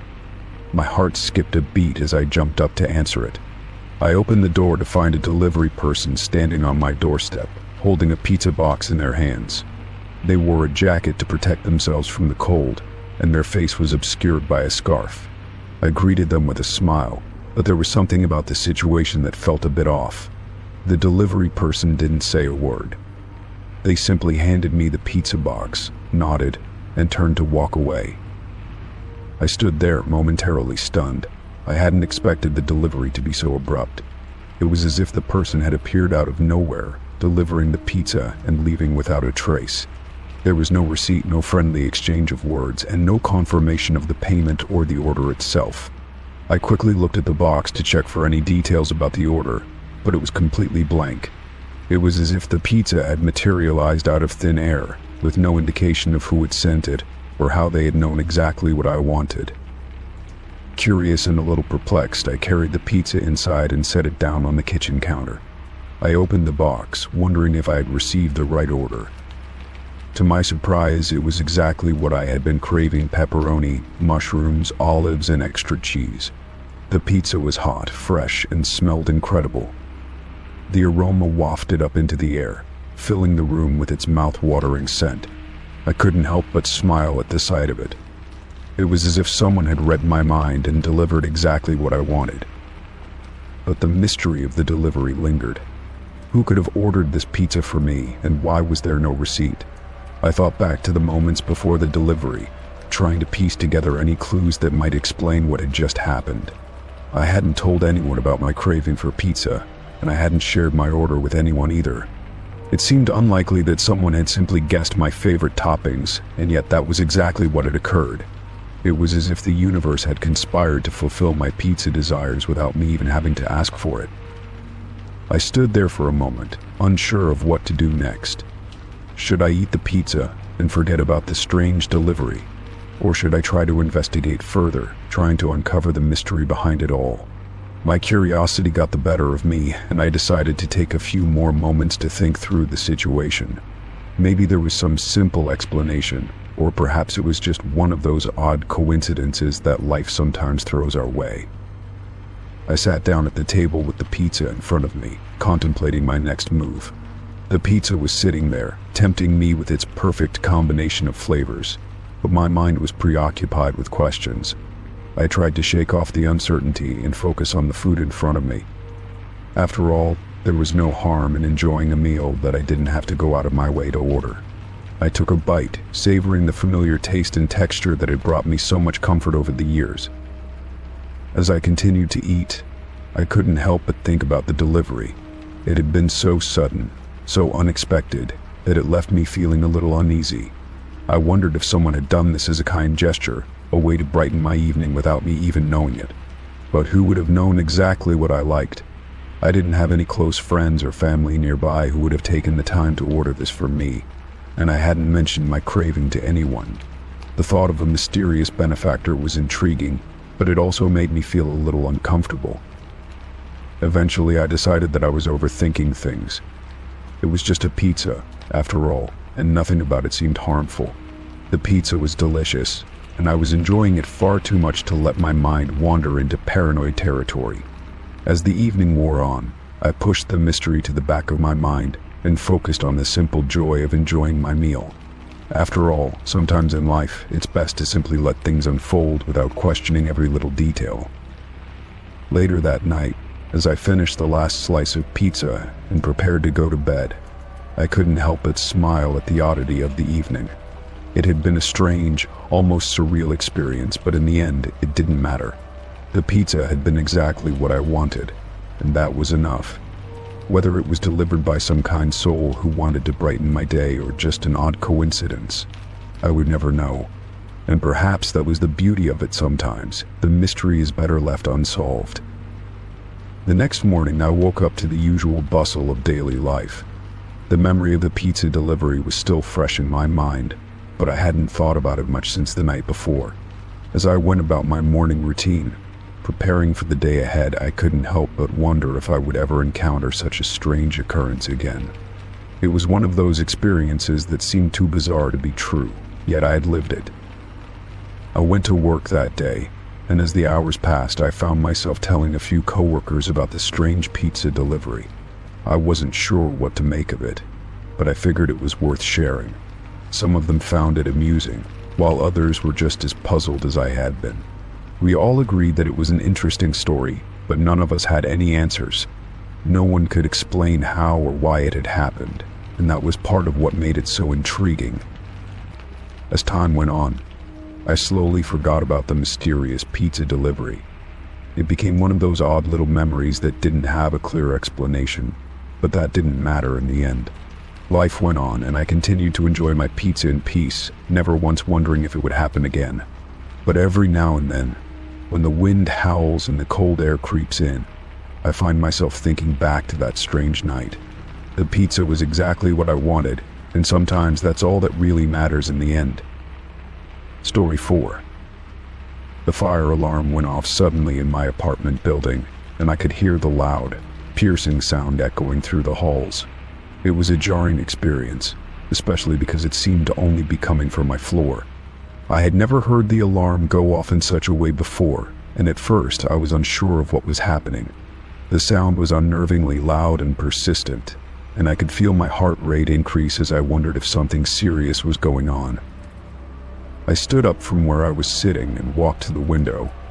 I could see that there were no signs of smoke or fire outside, which was somewhat reassuring.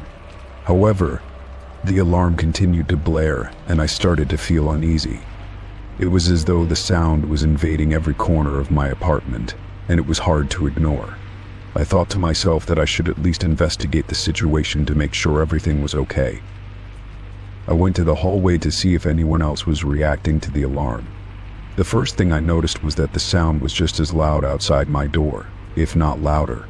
There was no one else in the hallway at first, and that made me feel even more unsure of what was going on. I stood there for a moment, listening closely to see if I could hear any other sounds, like the voices of neighbors or the sound of footsteps, but it was eerily quiet apart from the alarm. After a few moments, I began to hear some movement from a few of the neighboring apartments. A couple of doors opened, and people started to step out into the hallway, looking just as confused and concerned as I felt. A few of them were in their pajamas, rubbing their eyes, as though they had just woken up from a deep sleep.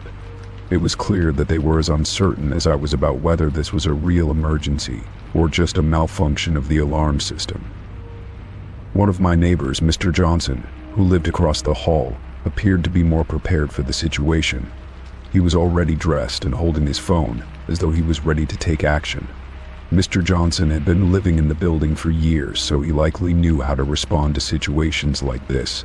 He told us that we should all stay calm and not immediately panic, but I could tell from the look on his face that he was just as concerned as the rest of us. Another neighbor, Mrs. Harris, had her young daughter with her, and they looked a little more frantic than others. Mrs. Harris was trying to keep her daughter calm, but the child kept asking why the fire alarm was going off. It was hard to answer that question when none of us really knew the reason. Mrs. Harris looked out into the hallway, trying to see if anyone else was coming to investigate the situation. I decided to head downstairs to the building's lobby to get a better idea of what was going on.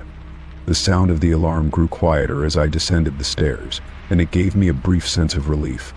I passed a few more residents on the way down, and it seemed like everyone was just as confused as I was. I could hear some murmurs and the occasional comment about whether or not we should be evacuating the building. When I reached the lobby, I was hoping to find some answers. The building's manager, Mr. Roberts, was standing near the entrance, talking on his phone. He looked stressed and was trying to manage the situation, but it was clear that he had not yet figured out what had caused the alarm to go off. He motioned for everyone to stay calm, but no one seemed particularly reassured by his presence. I could see that he was speaking with someone on the phone about the alarm, but I was unsure if he had any concrete answers. I decided to wait for a few moments in the lobby to see if anything would change. The minutes dragged on, and the sound of the fire alarm was still faintly audible from the upper floors. Some of the residents were starting to leave, possibly to go back to their apartments, while others seemed to be lingering, uncertain about whether it was safe to go back. The tension in the room was palpable, and there was a sense of unease that I couldn't shake. At that point, I decided to call 911 to report the alarm and ask if there were any known issues with the building's fire system. I explained the situation, mentioning that the alarm seemed to be going off only on my floor, and that there was no visible sign of fire or smoke. The dispatcher on the other end of the line seemed concerned and assured me that they would send someone to check the building.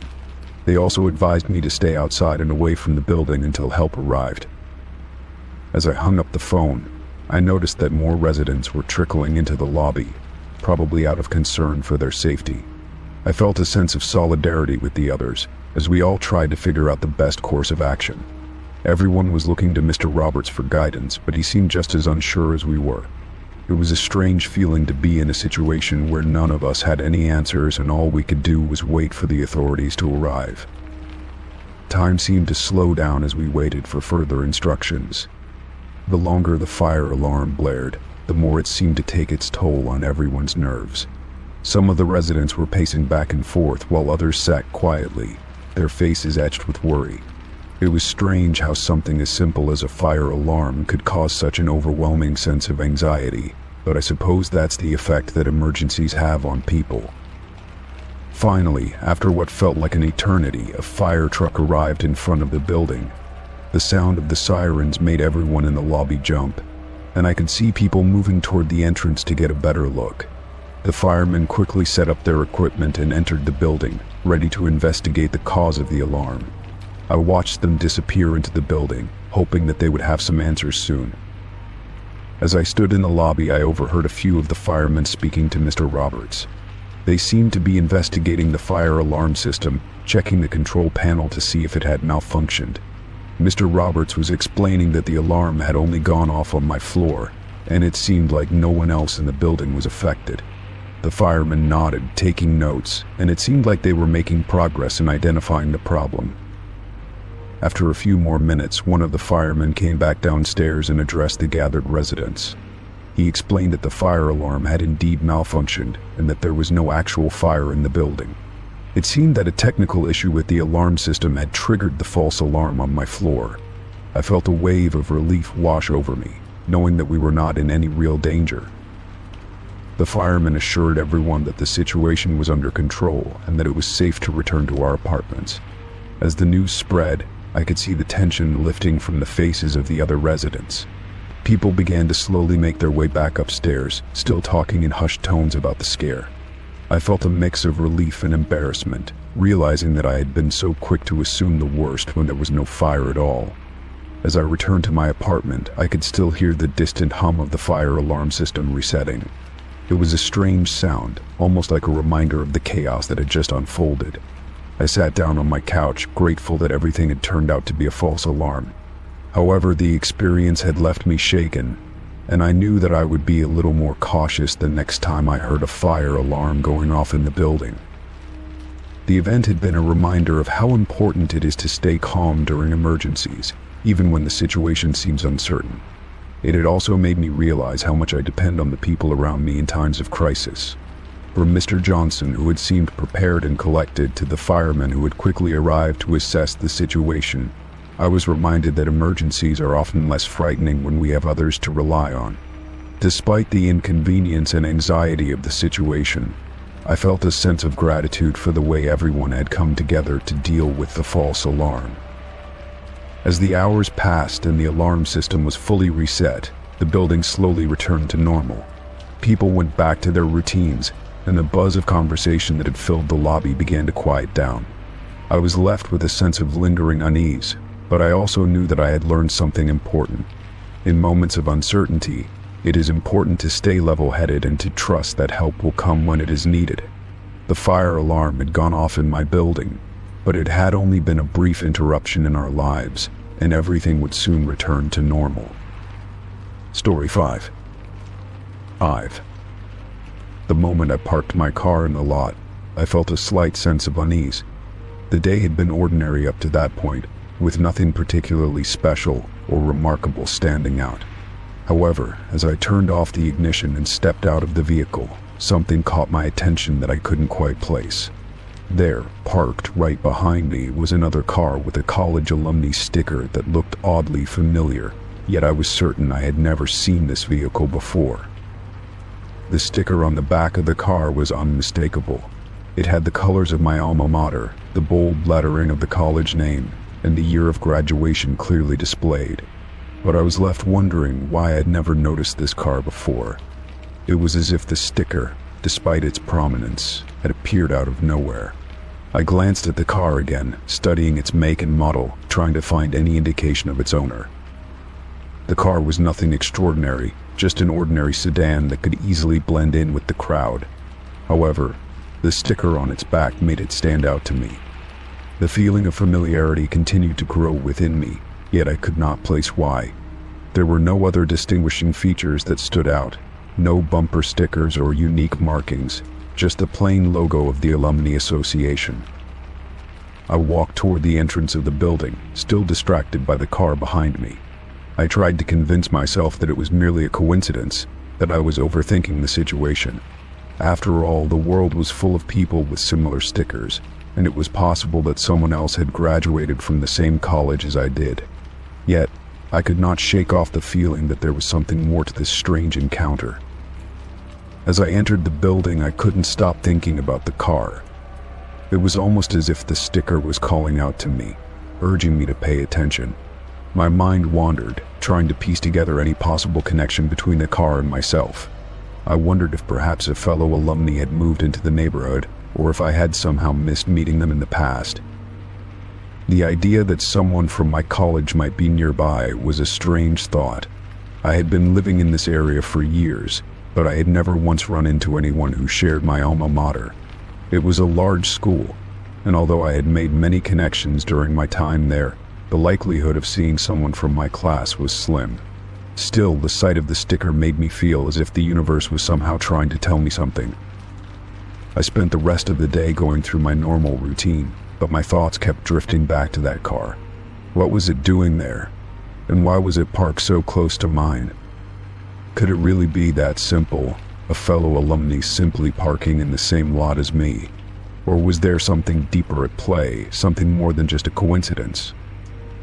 Later that afternoon, as I sat at my desk, I received a phone call from a friend I hadn't spoken to in a while. We exchanged pleasantries, catching up on each other's lives, and the conversation soon turned to our college days. We laughed about the old times, reminiscing about professors, classes, and events we had attended together. I mentioned the strange car I had seen earlier, and my friend quickly replied, "Oh, I know exactly who you're talking about." Apparently, my friend had seen the same car in the lot the previous week. They mentioned that it belonged to a former classmate who had moved back to town after several years. I couldn't believe it. It seemed that my feeling of familiarity with the car wasn't just a figment of my imagination. There was indeed a connection, and it was someone I had known long ago. As it turned out, the person driving the car was someone I had not thought about in years. We had been good friends during college, sharing classes and social events, but after graduation we had lost touch. I had never expected to cross paths with this individual again, especially not in such a random way. The coincidence of seeing their car, parked right behind mine, was almost too surreal to comprehend. The more I thought about it, the more I realized how strange and small the world truly is. The odds of running into an old college friend in such an unexpected place seemed so improbable. Yet there it was, right in front of me, a tangible reminder of the connections we make in life and how they can resurface when we least expect them. It was a humbling reminder that sometimes the people we think we have lost touch with can reappear when we need them the most.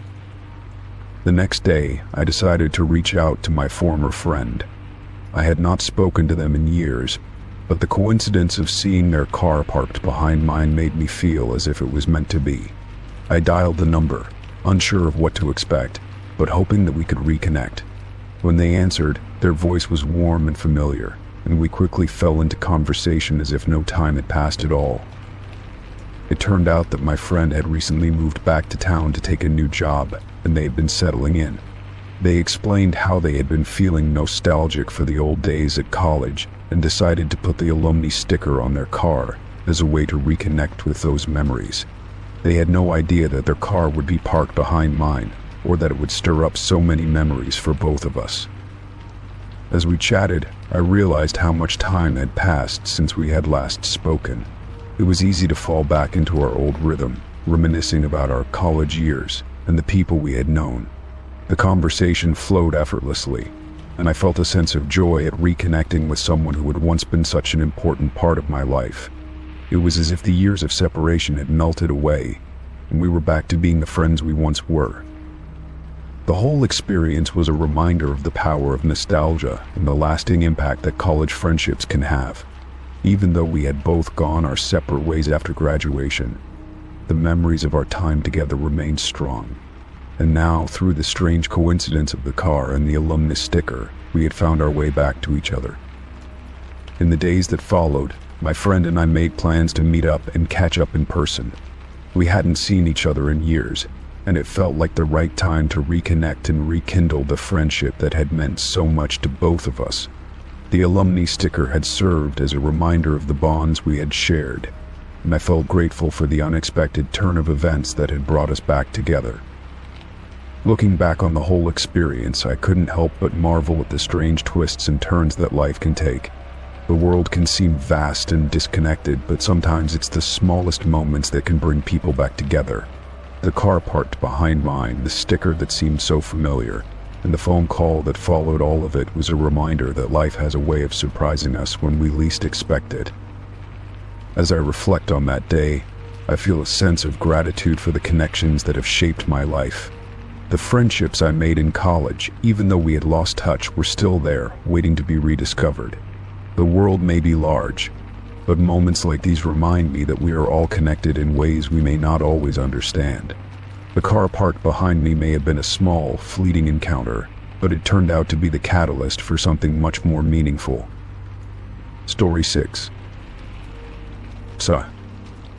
I was going through some online listings one afternoon, trying to relax and enjoy my day off, when I stumbled upon something that took me completely by surprise. As I was browsing, I came across a vacation rental website, one that I had visited in the past, but today it was different. There, on the homepage, was a listing for a property that seemed oddly familiar to me. To my shock and disbelief, it was my own house, and not just any listing, but one that included photos of the interior and exterior, all seemingly taken from angles I knew too well. The listing was not mine, and the pictures were not taken by anyone I knew. They were mine, and I had no idea how they had gotten there. I immediately clicked on the listing to take a closer look, hoping that perhaps there was some mistake. But when I opened the page, it became clear that there was no mistake at all. The photos of my living room, kitchen, and even my backyard were all there for anyone to see. The descriptions of the house, complete with details of its layout and features, were accurate, but I could not understand how this had happened. These photos had been taken by me and my family for personal use only. They had never been meant for public eyes, yet here they were, on a website advertising my home as a vacation rental. I tried to calm myself down as I processed the situation. My first instinct was to contact the website and demand that they take the listing down immediately. I started searching for a contact number, but my mind kept racing. How had these photos ended up on the website? Was someone who had previously visited my house using them without my knowledge? Or had someone else taken these photos and uploaded them with the intention of profiting from the use of my home? It was clear that I needed answers, but where to begin? After several attempts to reach someone at the website, I was finally able to get in touch with a customer service representative. She was polite but clearly confused when I explained the situation. I told her that the house in question was mine and that I had never authorized anyone to use photos of my property in any way. She seemed surprised by this and assured me that she would investigate the matter immediately. While I appreciated her willingness to help, I still felt a sinking feeling in my stomach, knowing that my privacy had been violated in such a blatant way. I spent the next few hours trying to piece together how this had happened. I began to suspect that perhaps someone had gained access to my photos through an online sharing platform, or perhaps even through social media. I had always been cautious about what I posted online, but I never considered the possibility that my personal photos would be used in such a way. In hindsight, I realized that I had posted several pictures of my home on social media in the past, though always with the intention of sharing moments with family and friends. Could these photos have been downloaded from there and used to create this fraudulent listing? By early afternoon, I received a call from the customer service representative. She informed me that they had taken the listing down, but the process of identifying how the photos had been obtained was still ongoing. The representative was as apologetic as she could be, but it did little to calm my growing anxiety. I couldn't help but wonder how many other people had seen my house without my knowledge. Had they even seen the personal items I kept in the photos, the little touches that made the house feel like my own? This entire experience was unsettling, and it left me questioning my online privacy and security. As the day went on, I found myself obsessing over the situation. I kept thinking about the photos of my house and the fact that someone had been using them for their own gain. What if they had rented out my house to unsuspecting vacationers? What if people had shown up at my door, expecting to stay in my home? I hadn't given anyone permission to use my property in this way, and the thought of strangers potentially invading my personal space was deeply troubling. It made me feel exposed in a way that I had never felt before. Later that evening, I decided to take a break from the situation and step outside for a bit. I took a walk around my neighborhood to clear my head. As I walked, I tried to focus on the peaceful surroundings, the quiet streets, and the familiar faces of neighbors who waved as they passed by. But even as I tried to escape the unsettling thoughts, I couldn't shake the feeling that my sense of security had been compromised. It was as though I was no longer in control of my own home, and that was a hard reality to face. Over the next few days, I continued to follow up with the website, hoping for more answers.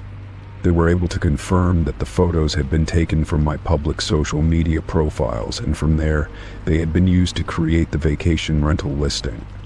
It was clear that someone had intentionally taken advantage of my online presence, but what I couldn't understand was why. The person who had done this was still unidentified, and the website assured me that they were doing everything they could to find out who was responsible. In the meantime, I became more vigilant about my online presence. I removed any photos of my home from social media and began to take extra precautions with my privacy settings. It was a frustrating experience, knowing that something so personal and intimate as the photos of my home had been taken and used without my consent. I had always tried to maintain a certain level of privacy online, but this experience had shown me just how vulnerable we can all be when it comes to the information we share. I found myself questioning what other personal details might be exposed without my knowledge. A week later, I received an update from the website.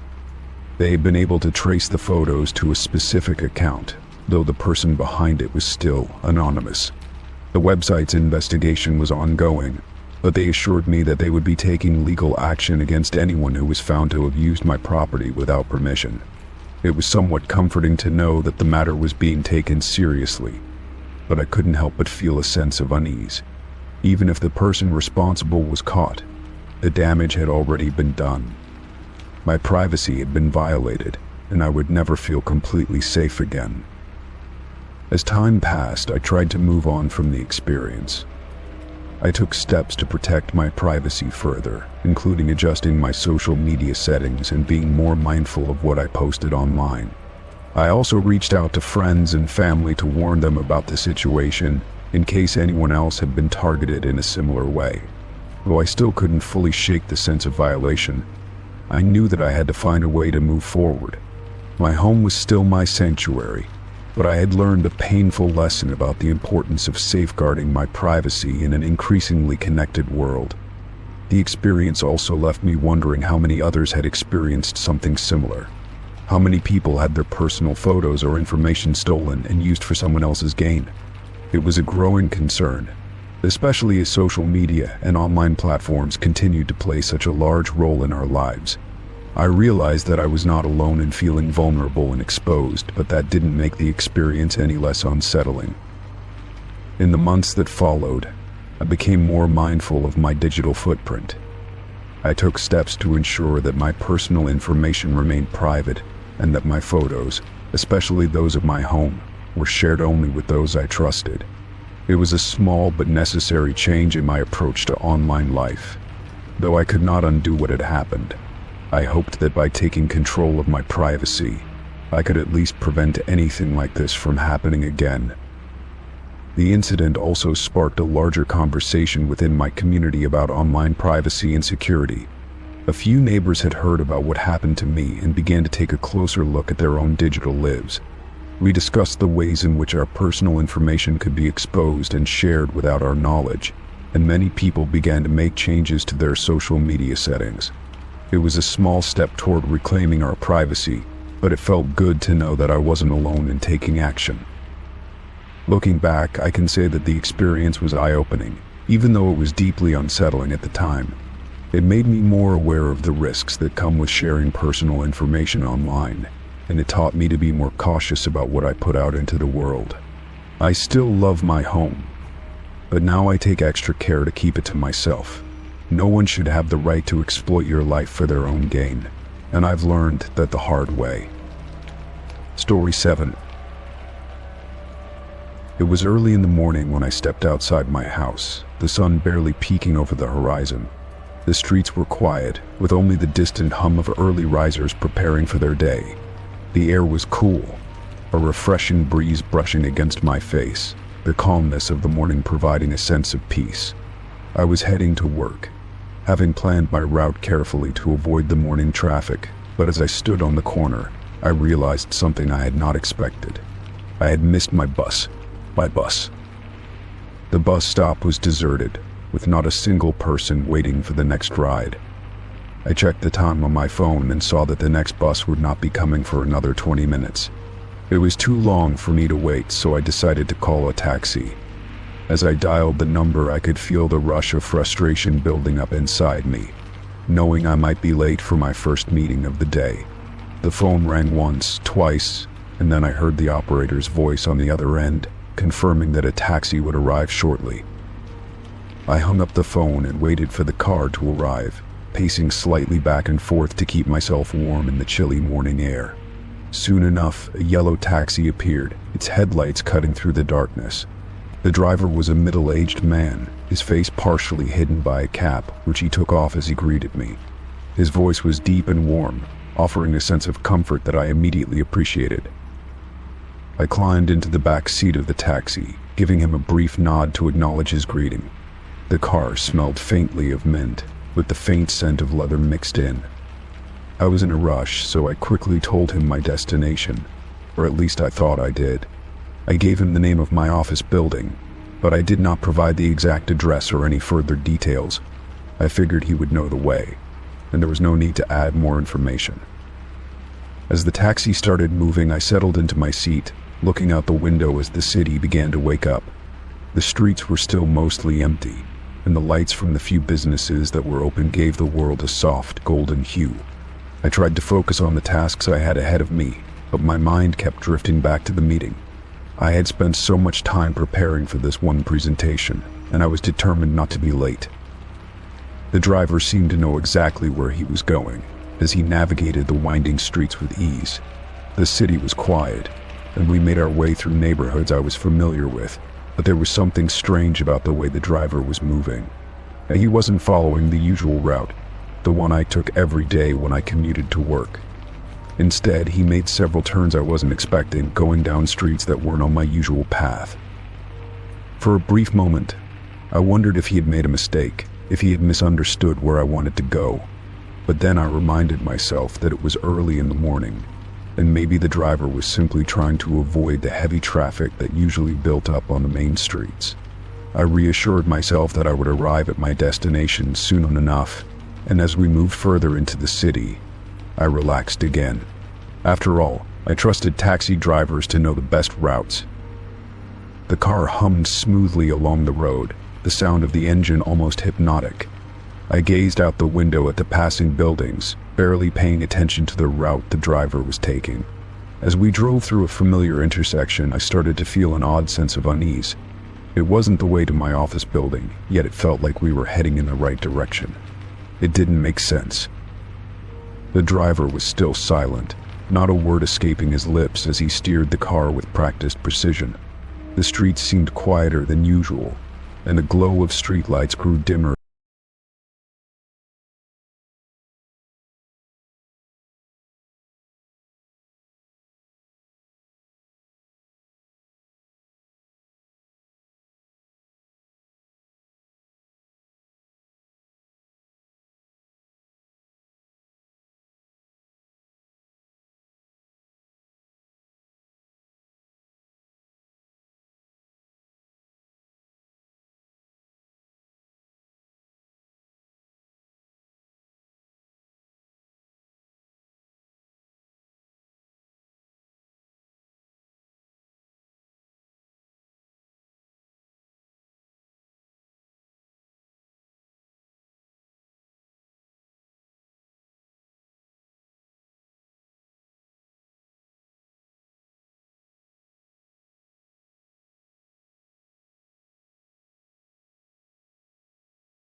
I was seeing. A chill ran down my spine, and I instinctively looked around the room, scanning every corner, every shadow, as if the sender might suddenly reveal themselves. The message came from an unknown number, and my heart raced as I replayed the events of the day in my mind. Had I left any doors unlocked? Any windows open? I was certain I hadn't. The air in the room felt heavier, and I couldn't ignore the unsettling sense of being watched. My house was quiet, but the silence seemed unnatural, as though it was concealing something. I swallowed hard and got out of bed, clutching my phone tightly in my hand. I didn't want to believe the message, but I couldn't just ignore it. I decided to check the house room by room to reassure myself that I was alone. Starting with my bedroom, I checked the closet first, throwing the door open and scanning the small, cramped space. It was empty, as I expected, but that didn't ease my nerves. I moved to the bathroom next, flicking on the light and stepping inside. The mirror reflected my pale, frightened face, but there was nothing else out of the ordinary. I pulled back the shower curtain, holding my breath, but the tub was empty. I moved cautiously down the hallway, flipping on every light as I went. My living room was the same as I had left it, the couch and coffee table undisturbed. The kitchen was quiet, the counters free of any signs of intrusion. Yet, I couldn't shake the feeling that something was off. The house felt different, like it was holding its breath, waiting for something to happen. I double-checked the locks on all the doors and windows, confirming they were secure. Nothing appeared tampered with, and there were no signs of forced entry. I even checked the back door, the one I always made sure to lock before bed. It was still locked, just as I had left it. I tried to convince myself that the message was some kind of prank, maybe a wrong number, but the uneasy feeling in my gut told me otherwise.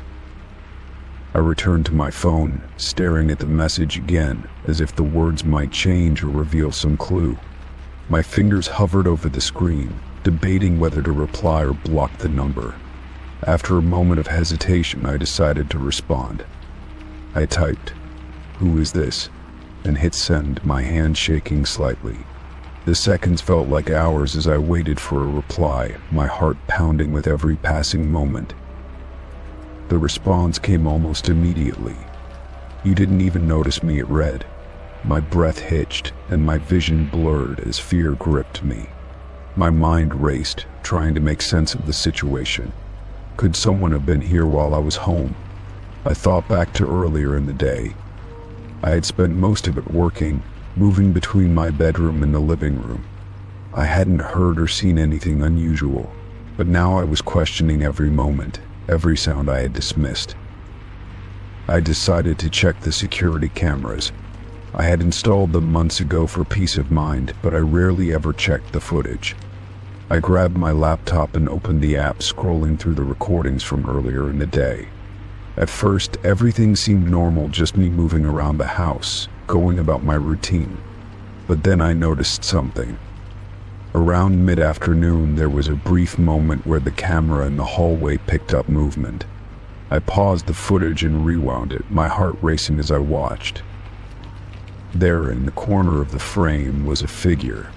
They were barely visible, just a shadow slipping out of view as I walked past the hallway. I rewound the footage again, watching in disbelief. Whoever it was had been there, standing just out of sight as I moved through the house. My stomach churned, and I felt an overwhelming urge to leave, to get out of the house as quickly as possible. I grabbed my keys and headed for the front door, but as I reached for the handle, my phone buzzed again. I glanced down at the screen, and another message popped up. "Leaving won't help," it read. My hand froze on the doorknob, and my knees felt weak. How did they know I was about to leave? Were they watching me right now? I turned around slowly, scanning the room, but I couldn't see anything or anyone. I backed away from the door, my mind spinning. If they were watching me, they had to be close. I decided to call the police. My hand shook as I dialed, and I could barely get the words out when the dispatcher answered. I told them about the messages, about the figure on the security camera, and they assured me an officer would be on the way. I hung up and sat down on the couch, clutching my phone tightly and trying to calm my breathing. The minutes stretched on endlessly as I waited for the police to arrive. I kept glancing at my phone, half expecting another message, but none came. When the officers finally knocked on the door, I practically ran to let them in. I explained everything to them, showing them the messages and the footage from the security camera. They searched the house thoroughly, checking every room, every closet, and every possible hiding place. They found nothing. No signs of forced entry, no evidence that anyone had been inside. The messages, they said, could have been sent by someone who knew me, someone trying to scare me. They suggested I change my locks and consider staying somewhere else for a few days. I thanked them and watched as they drove away, the flashing lights of their patrol car disappearing into the night. I locked the door behind them and sat down on the couch, feeling both relieved and uneasy.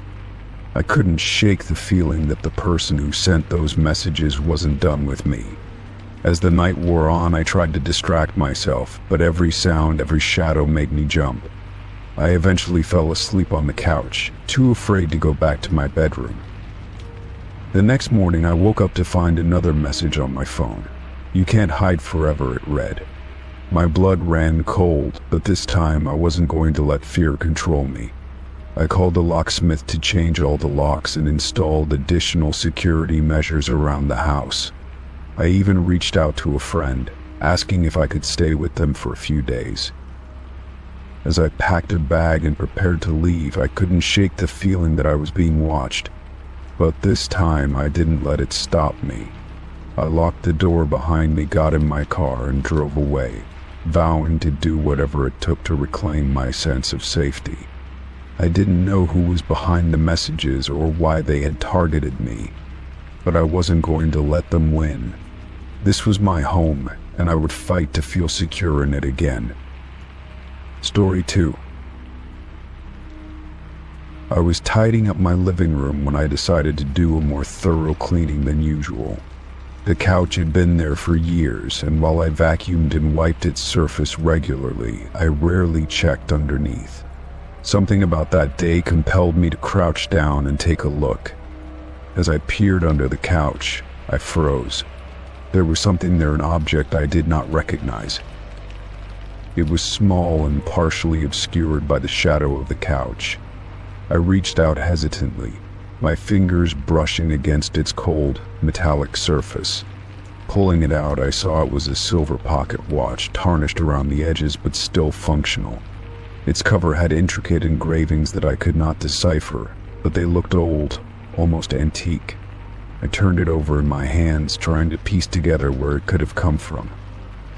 I had never owned anything like it, nor could I remember seeing it before. I sat back on my heels, my heart racing slightly. My first thought was that it might have belonged to someone who had visited me in the past, but the more I thought about it, the less sense it made. I rarely had guests, and even if I did, why would someone leave a pocket watch under my couch? The idea felt absurd. I traced my fingers along the engravings, feeling the grooves as if they might give me some clue. Curiosity got the better of me, and I opened the cover. Inside was a small, circular photograph, a faded image of a young couple standing together, smiling faintly at the camera. The photograph was old, judging by the sepia tones and the style of their clothing. They looked like they were from another time, another era entirely. I stared at the picture for a long moment, trying to place them, but they were complete strangers to me. The pocket watch ticked faintly in my hand, its mechanism still working despite its age. I set it on the table and checked my couch again, searching for any other signs of something out of place. There was nothing else, no other objects, no notes, nothing to suggest how the watch had ended up there. My mind raced with questions. Who did it belong to? How long had it been there? And why was it so perfectly hidden under my couch, as if waiting for me to find it? I considered the possibility that I had overlooked it during previous cleanings, but that thought did not sit well with me. I was thorough, and I would have noticed something like this. The watch did not feel like an accidental discovery. It felt deliberate, like it had been placed there intentionally for me to find. As the evening wore on, I found myself unable to focus on anything else. The watch sat on the coffee table, its faint ticking filling the silence of the room. The photograph inside continued to haunt me. Who were those people? Why did I feel an odd sense of familiarity when I looked at them? It was as though the watch carried some kind of weight, an unspoken story I could not yet understand. I decided to search the internet for any information that might help. I typed descriptions of the watch and the engravings into a search engine, hoping to find something similar. After scrolling through countless images, I found a design that matched the engravings almost perfectly. According to the website, it was a limited edition piece crafted over a century ago. My heart sank. If the watch was that old, then how had it ended up under my couch? I dug deeper, reading about the history of the pocket watch.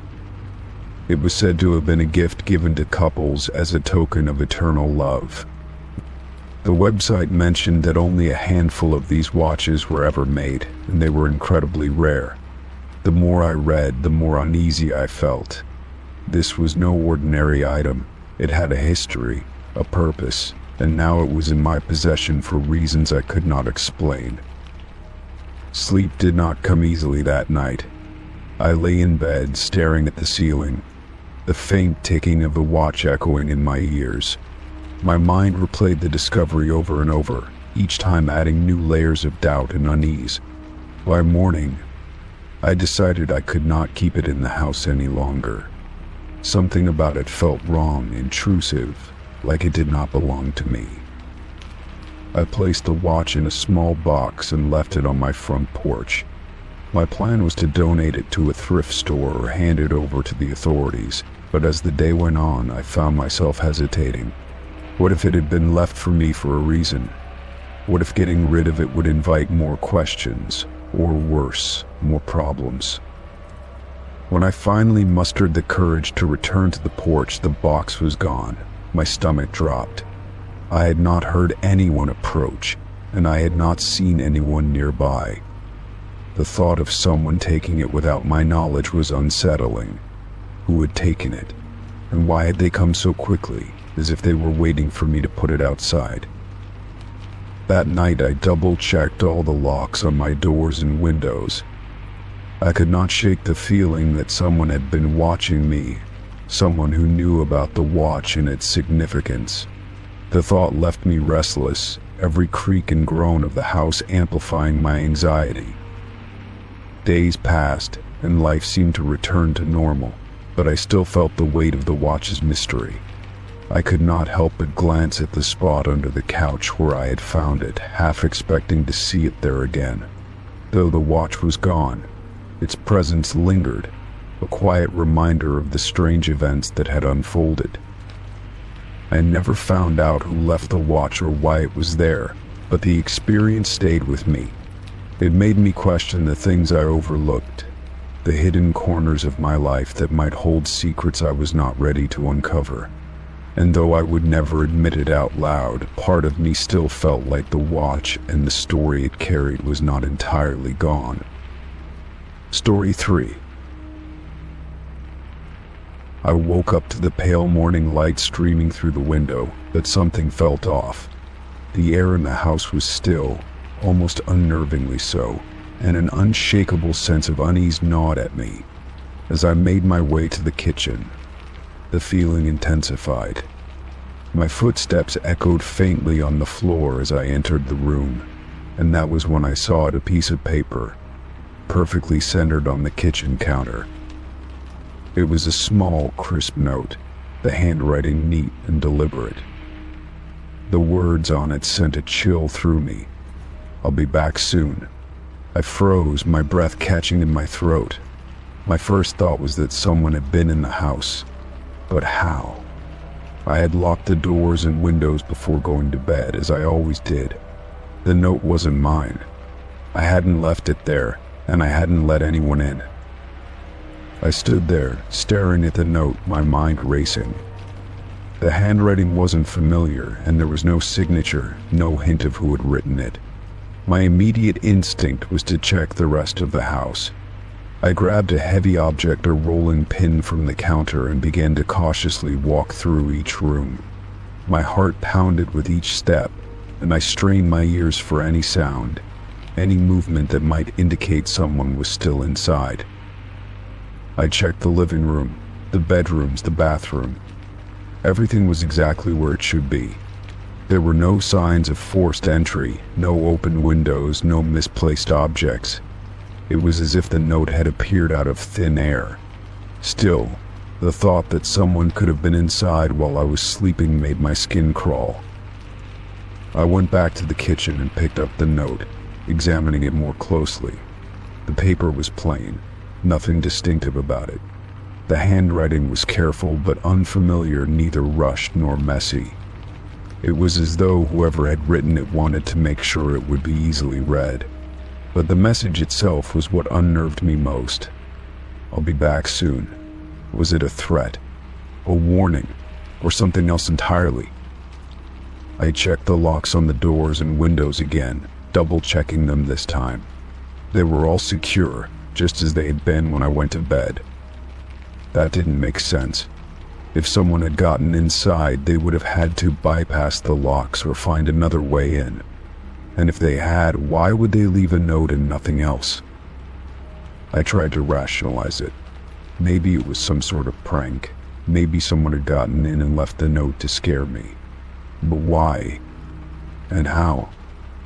The more I thought about it, the more unsettling it became. I couldn't ignore the possibility that whoever had left the note might come back, just as they had promised. I decided to check the security cameras. I had installed them a few months ago after hearing about break-ins in the area. Pulling up the footage on my phone, I scrolled through the recordings from the night before. At first, everything seemed normal. There was no movement, no unusual activity. But then, around 3 in the morning, I saw it. The footage showed the kitchen, dimly lit by the faint glow of the streetlights outside. At exactly 3:15, the screen flickered slightly, and then the note was there. No one had walked into the frame. No one had placed it. It just appeared, as if by magic. My stomach churned as I rewound the footage, watching it again and again, hoping I had missed something. But no matter how many times I replayed it, the result was the same. The note simply appeared. I put my phone down, my hands trembling. None of this made sense. I was wide awake now, every nerve on edge. I didn't know what to do. Should I call someone? The police? What could I even tell them? That a note had appeared in my locked house without explanation. I doubted they would take me seriously. The rest of the day passed in a haze of anxiety. I couldn't focus on anything.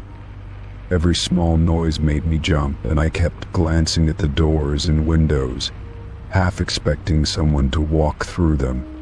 I moved the note to a drawer, hoping that putting it out of sight would make me feel better, but the words were burned into my mind. As evening approached, I decided to stay elsewhere for the night. I packed a small bag and drove to a friend's house, explaining that I had been feeling uneasy and needed a change of scenery. I didn't mention the note. I didn't want to sound paranoid. The night at my friend's house was uneventful, but I couldn't shake the feeling that I was being watched.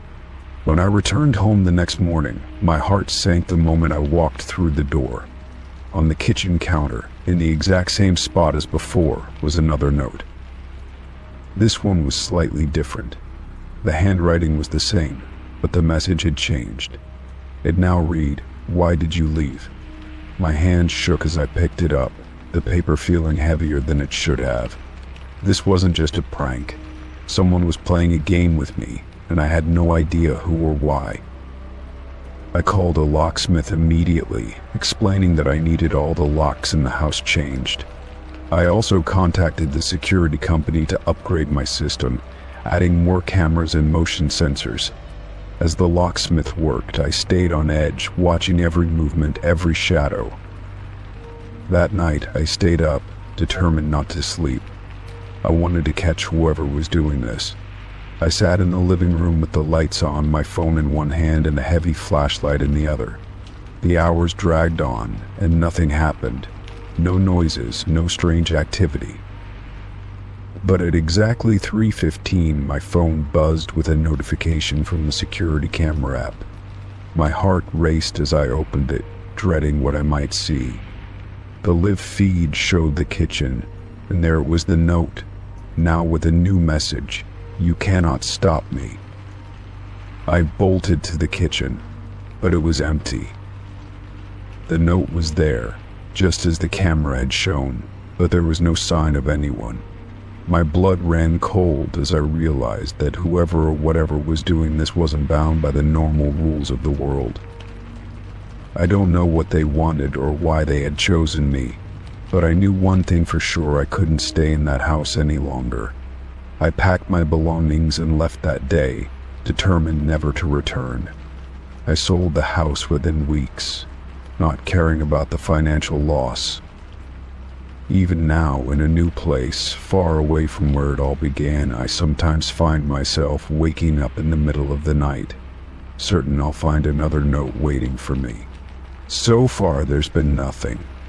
But every time I see a blank piece of paper, I feel a pang of dread, wondering if the message will return. Story 4. I checked my doorbell camera to see a shadow standing in front of my house for hours. The figure was eerily still, barely moving except for the occasional shift in its stance. My heart sank as I rewound the footage, trying to make sense of what I was seeing. The timestamp confirmed it had been there for at least 3 hours, standing just beyond the light cast by the porch. It was close enough to be unnerving, but far enough to obscure any defining features. The longer I watched, the more unsettled I became. The shadow didn't behave like a person waiting for something. It didn't knock on the door, move closer, or even leave. It just stood there, as if it was waiting for me to notice it. My stomach churned as I stared at the screen, unable to look away. Who would stand outside someone's house like that, so still, so deliberate? I couldn't shake the feeling that it knew I was watching now. I tried to convince myself it was nothing. Maybe it was a neighbor, someone lost, or a prank gone wrong. But deep down, I knew that none of those explanations felt right. There was something about the stillness, the way it lingered in the darkness, that made my skin crawl. I grabbed my phone to call anyone, but my hand froze mid-dial. What would I even say? That a shadow had been standing outside for hours. It sounded ridiculous, like something out of a bad horror movie. Still, I couldn't ignore it. I decided to check the front window, hoping to confirm that the figure was gone. Slowly, I crept to the window and peeked through the blinds, my breath shallow. The yard was empty, the street quiet. There was no one there now. But the unease didn't leave me. If anything, it grew stronger. I went back to the camera footage and rewound it again, staring at the screen, trying to catch any detail I might have missed. It was then that I noticed something even more disturbing. The shadow had moved closer at some point. What I initially thought was it standing at the edge of the yard wasn't entirely true. Over the course of the footage, it had inched forward, almost imperceptibly. By the time it disappeared, it had been standing just a few feet from the door. My throat tightened as I realized how close it had come. Why hadn't I heard anything? No footsteps, no creaking floorboards, nothing. I checked the locks on the front door, then double-checked them, my hands trembling. I couldn't let my guard down. I turned on every light in the house, trying to push back the growing darkness outside. But even with the lights, the house felt cold, as if the shadow had left something behind. My mind raced with questions. Who or what had been outside my home? Why had it been standing there, and why had it left without doing anything? None of it made sense. I decided to stay up for the rest of the night. I couldn't bring myself to sleep, not after what I had seen. I sat in the living room with the doorbell camera feed open on my phone, watching the live footage, scanning for any sign of movement. The hours dragged by, each one slower than the last. Every creak of the house, every gust of wind outside, sent my heart racing. But nothing else happened. The yard stayed empty, the street silent. When morning finally came, I tried to shake off the events of the night. I told myself it was probably nothing, just a weird occurrence that didn't mean anything. But the pit in my stomach didn't go away. I couldn't stop thinking about the shadow, the way it had stood there for hours, so close to my door. I decided to share the footage with someone else, hoping they could help make sense of it. I sent the video to a friend, explaining what had happened. They agreed it was strange, but tried to reassure me that it was likely nothing serious. Maybe a drunk person, they said, or someone lost in the neighborhood. I nodded, pretending to agree, but their words didn't ease my fear. Deep down, I knew this wasn't just a random incident. It felt deliberate, targeted, as if the shadow had been there for a reason. That evening, I hesitated before turning off the lights. I checked the locks again, my eyes darting to the doorbell camera feed every few minutes. The house was silent, the night stretching on endlessly. My nerves were on edge, every small sound amplified in the stillness. I told myself it would be fine, that nothing would happen. But as the hours ticked by, I couldn't shake the feeling that the shadow was still out there, watching, waiting. Days passed, and nothing unusual happened. I started to feel a bit more at ease, though the memory of that night lingered in the back of my mind. I tried to go about my routine, focusing on work and other tasks, but I couldn't shake the feeling of being watched. I found myself glancing at the doorbell camera more often, checking the footage even when there was no reason to. It had become a habit, a way to reassure myself that everything was normal.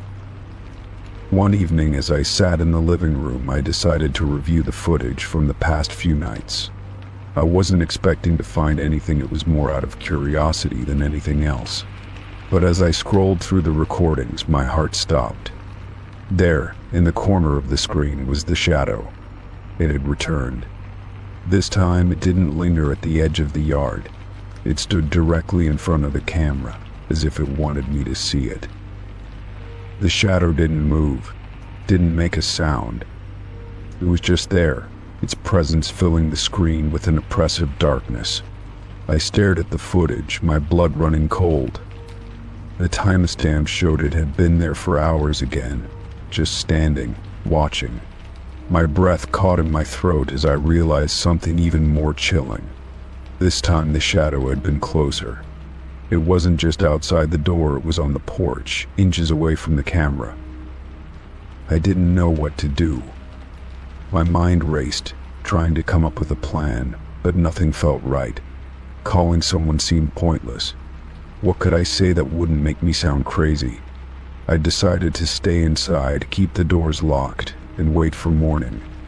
As the night dragged on, I sat in the living room, clutching my phone, my eyes glued to the doorbell feed. The shadow never moved, never left.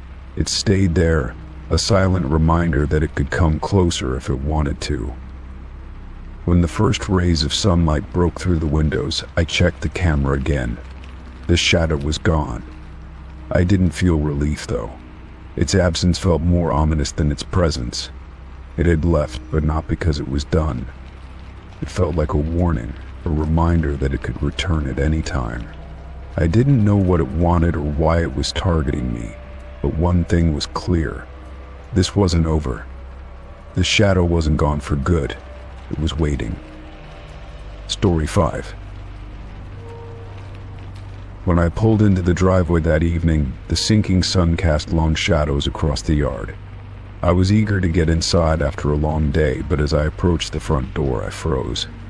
It was open, not just unlocked or slightly ajar, but wide open, the door yawning into the dim interior of my house. My heart dropped into my stomach. I knew I had locked it before leaving. I always double-checked, a habit born of years of cautiousness. I stood there for a moment, my keys clenched tightly in my hand, staring at the open door. The breeze shifted, carrying with it the faint scent of the outdoors and something else, something off.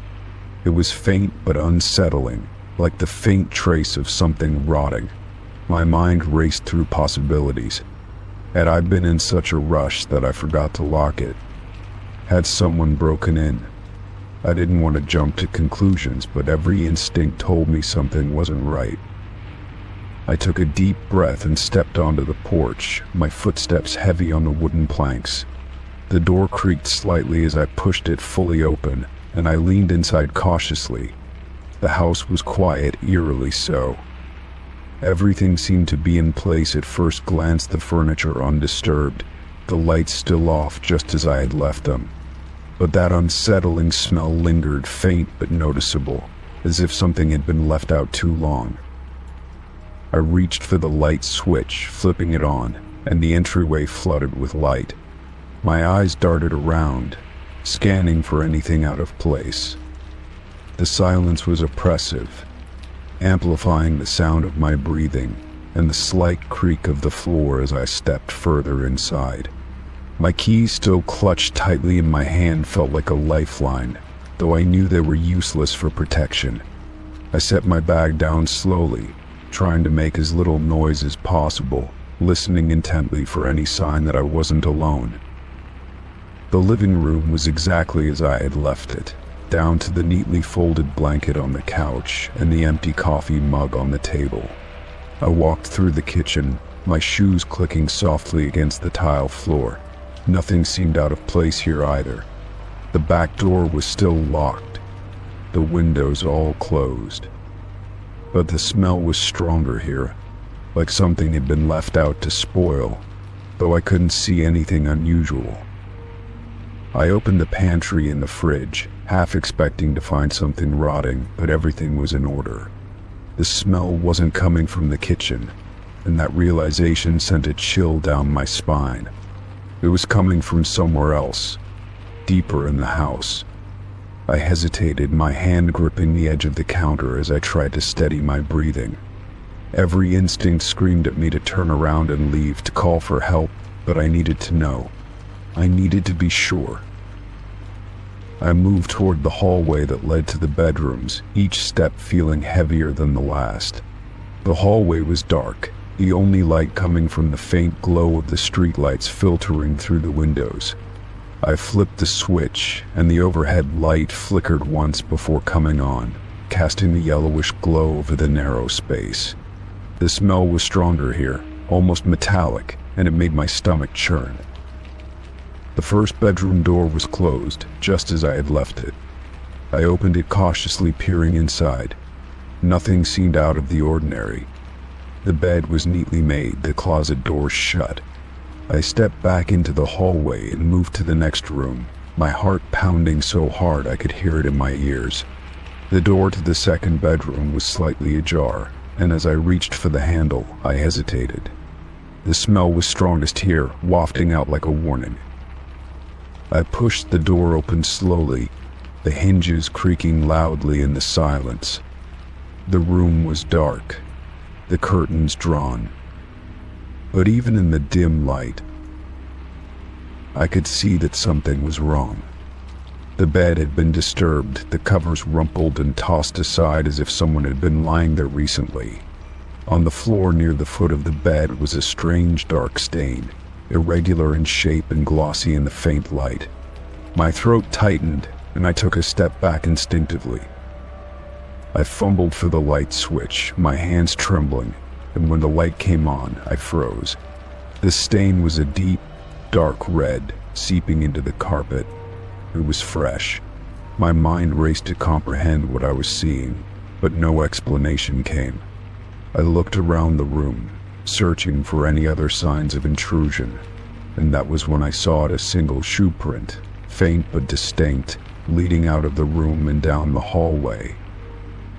My breath caught in my throat as I realized the shoe print was too large to be mine.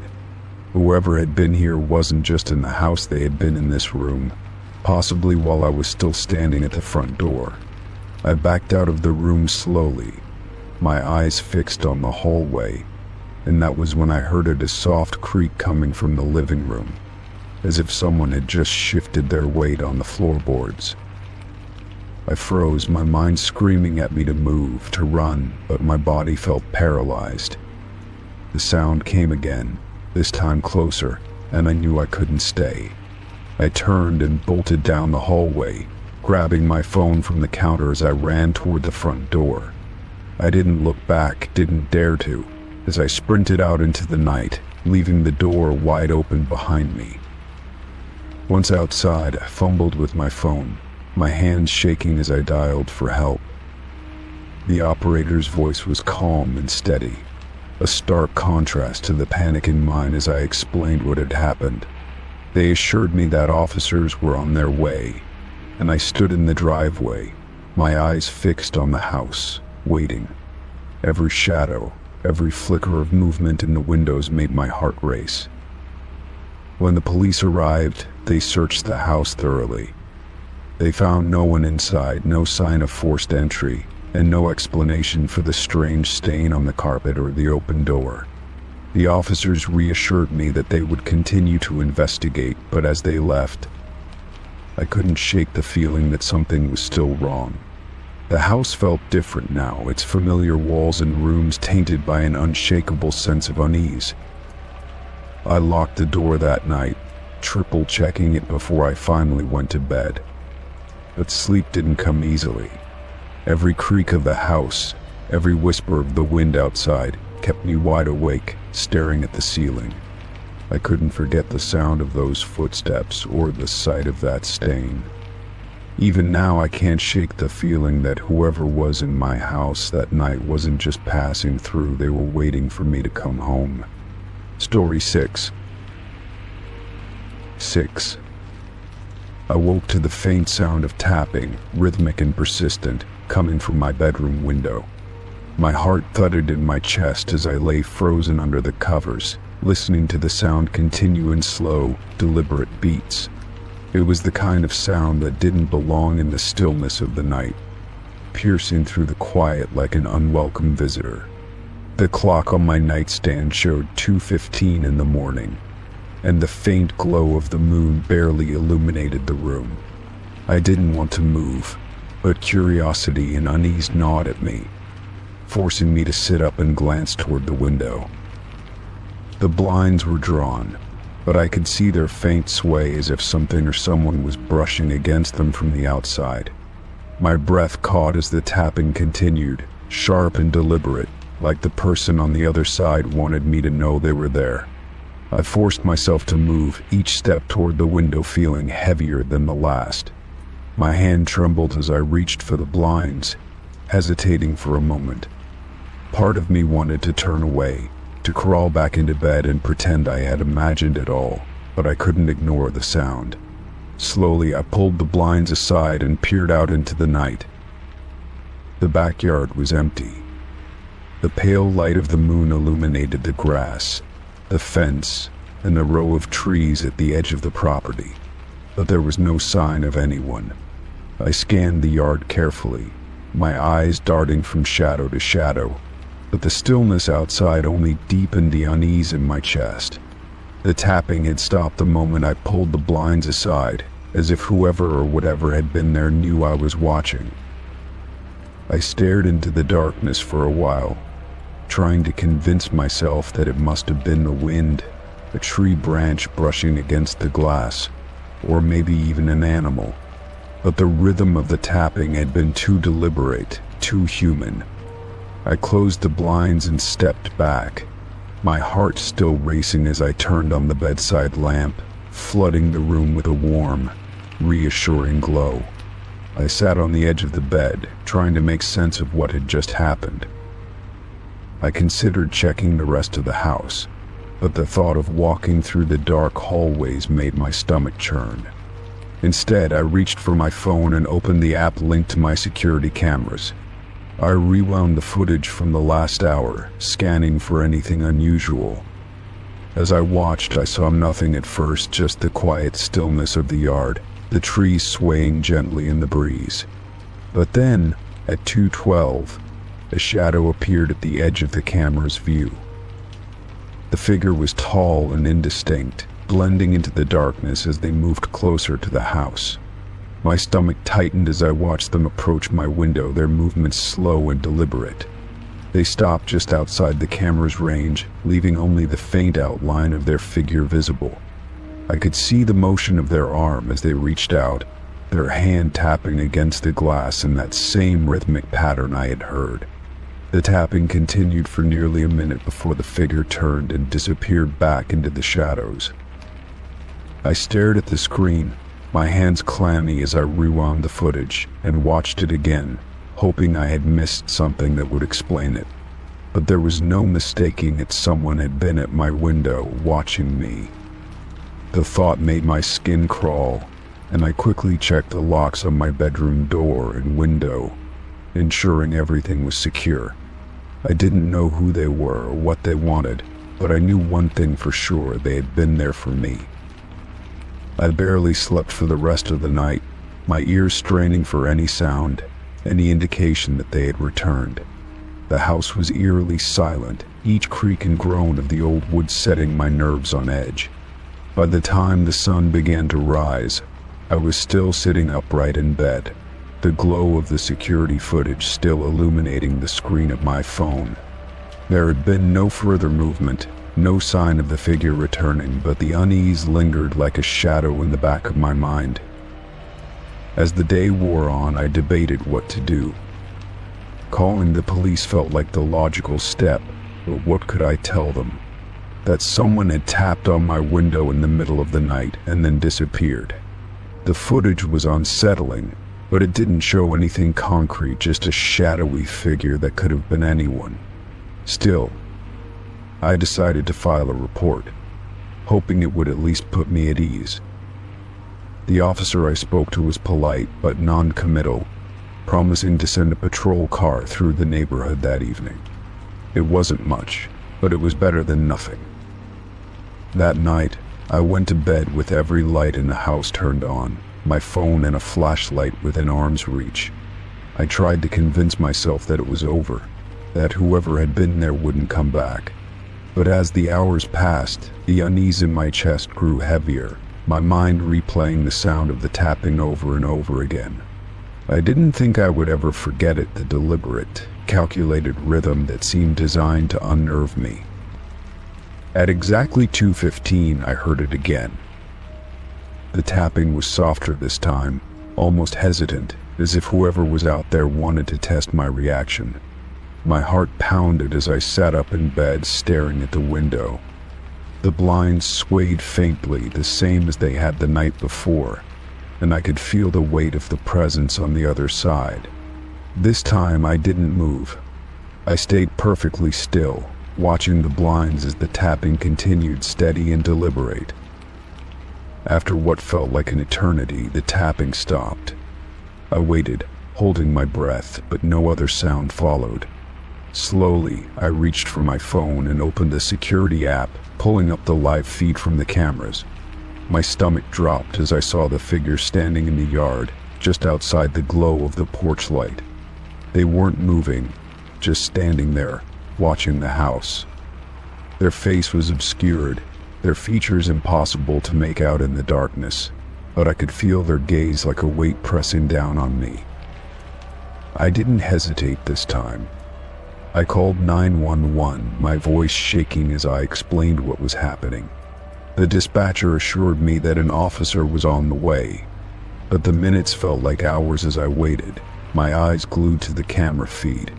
The figure remained in the yard, unmoving, until the sound of sirens echoed in the distance. As the patrol car pulled into view, the figure turned and disappeared into the shadows, vanishing as quickly as they had appeared. The officers searched the yard and the surrounding area but found no sign of the intruder. They told me to keep my doors and windows locked and to call again if anything happened. It wasn't exactly comforting, but it was all they could do. As I watched them drive away, I couldn't shake the feeling that this wasn't over. Whoever was out there knew where I lived, and they had made it clear that they weren't afraid to come back.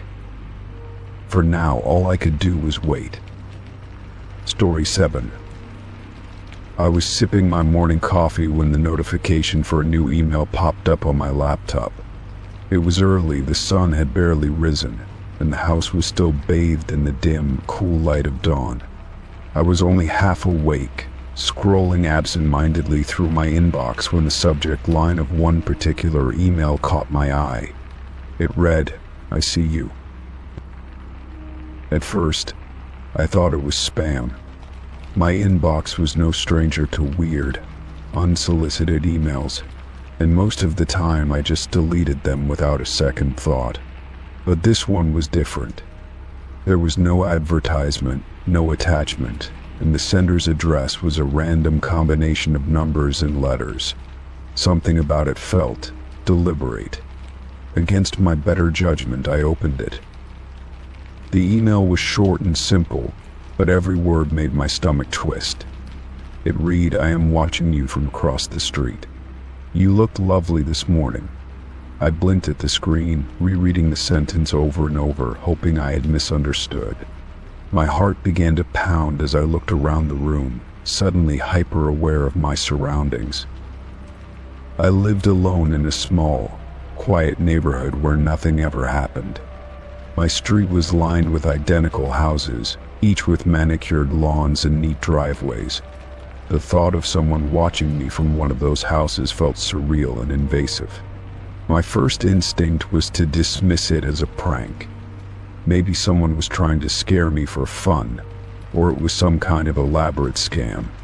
But the mention of this morning sent a chill down my spine. How could anyone know what I looked like today unless they had seen me? I stood up and moved to the window, peering out cautiously. The street was empty, just as it always was this time of day. The houses across the road looked quiet and lifeless, their curtains drawn, their driveways empty. I scanned every window, every shadow, searching for any sign of movement, but there was nothing. Trying to calm myself, I told myself it was a coincidence. Maybe the sender was bluffing. Still, I couldn't shake the unease that had settled in my chest. I decided to delete the email and forget about it, but even as I closed my laptop, the words lingered in my mind. The rest of the day passed uneventfully, but I couldn't focus. Every time I glanced out the window, I felt a pair of unseen eyes on me. I started to doubt myself, questioning whether I was being paranoid. By the time the sun set, I had convinced myself that it was all in my head. That is, until I received another email. This one arrived just after 8 in the evening. The subject line simply read, "Nice curtains." My blood ran cold as I opened it. The body of the email was even shorter than the first. "You forgot to close them tonight." My hand trembled as I glanced at the window. The curtains were indeed open, and beyond them, the streetlights cast long, eerie shadows across the empty road. I rushed to close them, my heart pounding in my chest. Whoever this was, they had to be close. They were watching me, and they knew my habits. I locked the door and checked all the windows, making sure everything was secure. My cozy little house, which had always felt so safe, now felt like a prison. I debated whether to call the police, but what could I tell them? That I had received a couple of creepy emails? There was no proof that anything illegal had happened, and I doubted they could trace such a vague email address. Instead, I spent the night glued to my security camera feed, watching every angle of the house, but I didn't see anything unusual.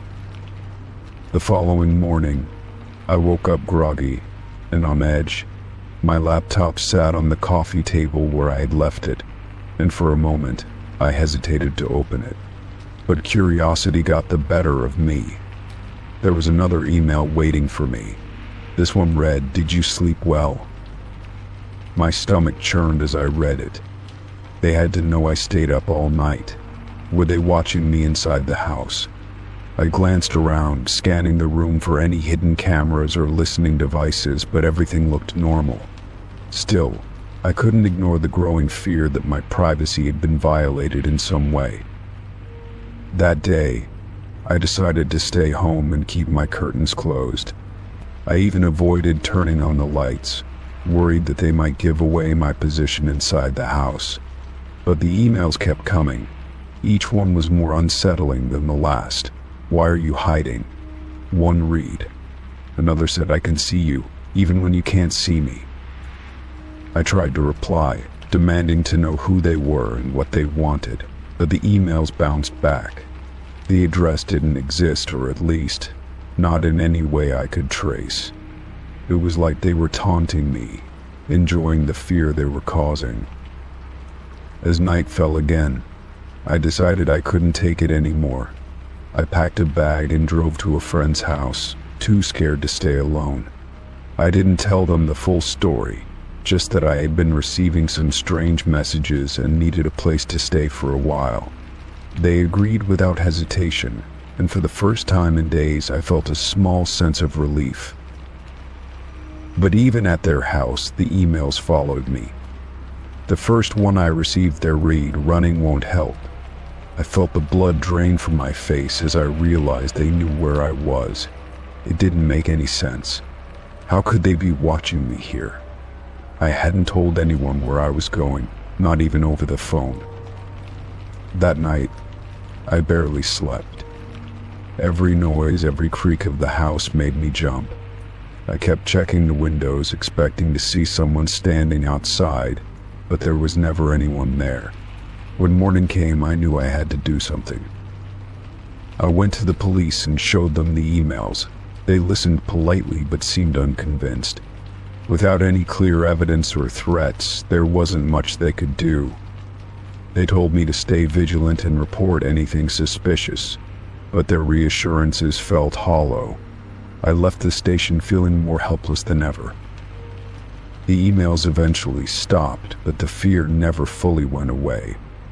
I moved to a different neighborhood, changed my email address, and tried to put the whole experience behind me. But every so often I still catch myself glancing out the window, half expecting to see someone staring back at me. Story 8. I had just gotten out of the shower, the steam hanging thick in the air, and was reaching for my towel when I noticed it. At first, I thought it was just condensation, the usual foggy pattern that forms on the mirror after a hot shower. But then, I saw a message slowly emerging from the mist, written in something that wasn't water. It was like the words were being etched into the mirror itself, fading into view as the steam continued to settle. I leaned closer, squinting to make sense of it.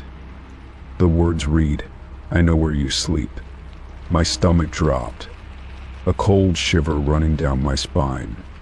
My heart hammered in my chest, and I quickly stepped back, my mind racing. How could this happen? How was this even possible? There was no one else in the house, and I had been the only one in the bathroom. Yet, there it was clear as day, a message meant for me.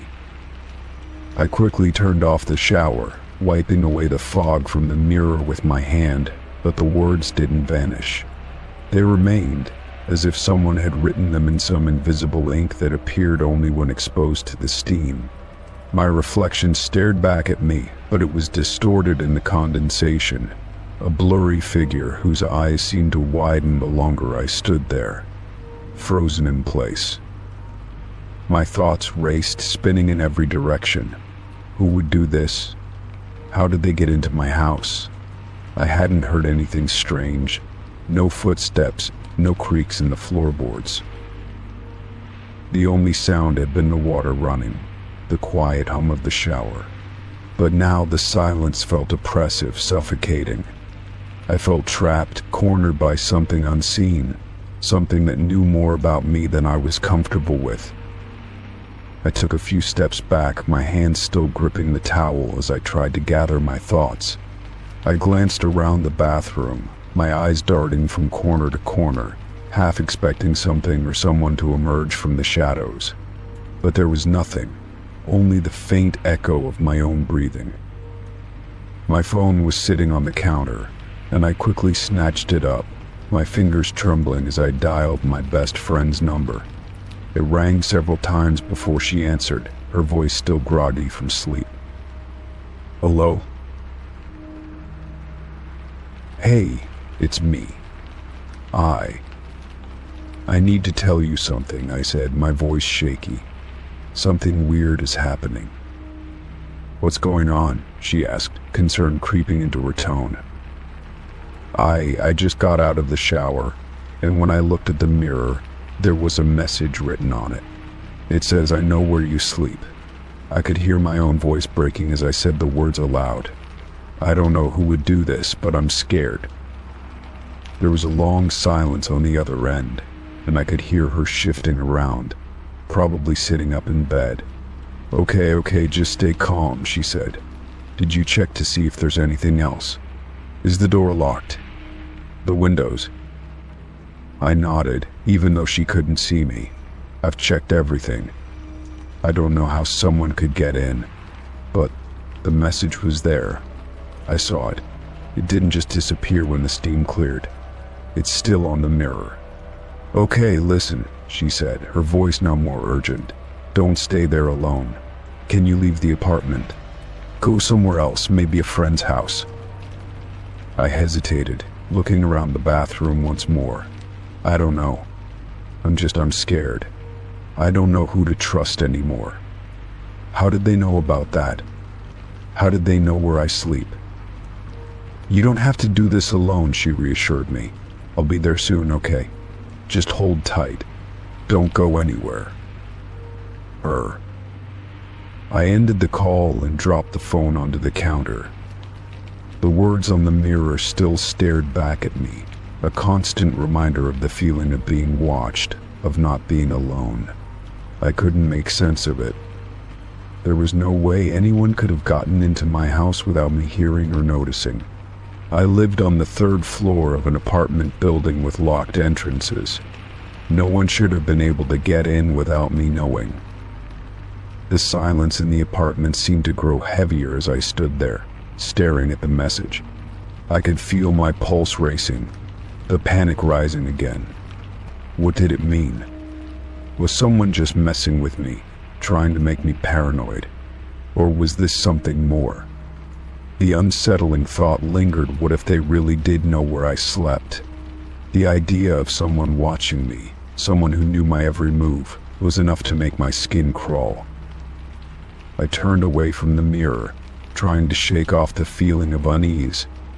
I wrapped the towel around me tighter and left the bathroom, heading into the living room. I needed to get some space, clear my head.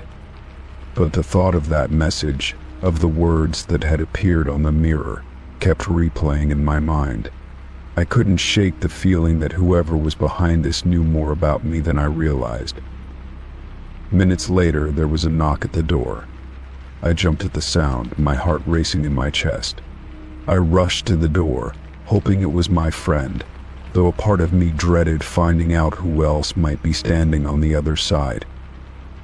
I opened the door, and there she was, my best friend, standing in the hallway with a worried expression. She stepped inside quickly, scanning the apartment before her eyes landed on me. "Are you okay?" she asked, her voice gentle but filled with concern. I don't know," I replied, my voice trembling. The message on the mirror, it just keeps running through my mind. I don't know who would do this. It feels too real, like someone's been in here. She walked over to the bathroom and took a deep breath before looking at the mirror. The words were still there, as clear as ever. Her face paled as she read them.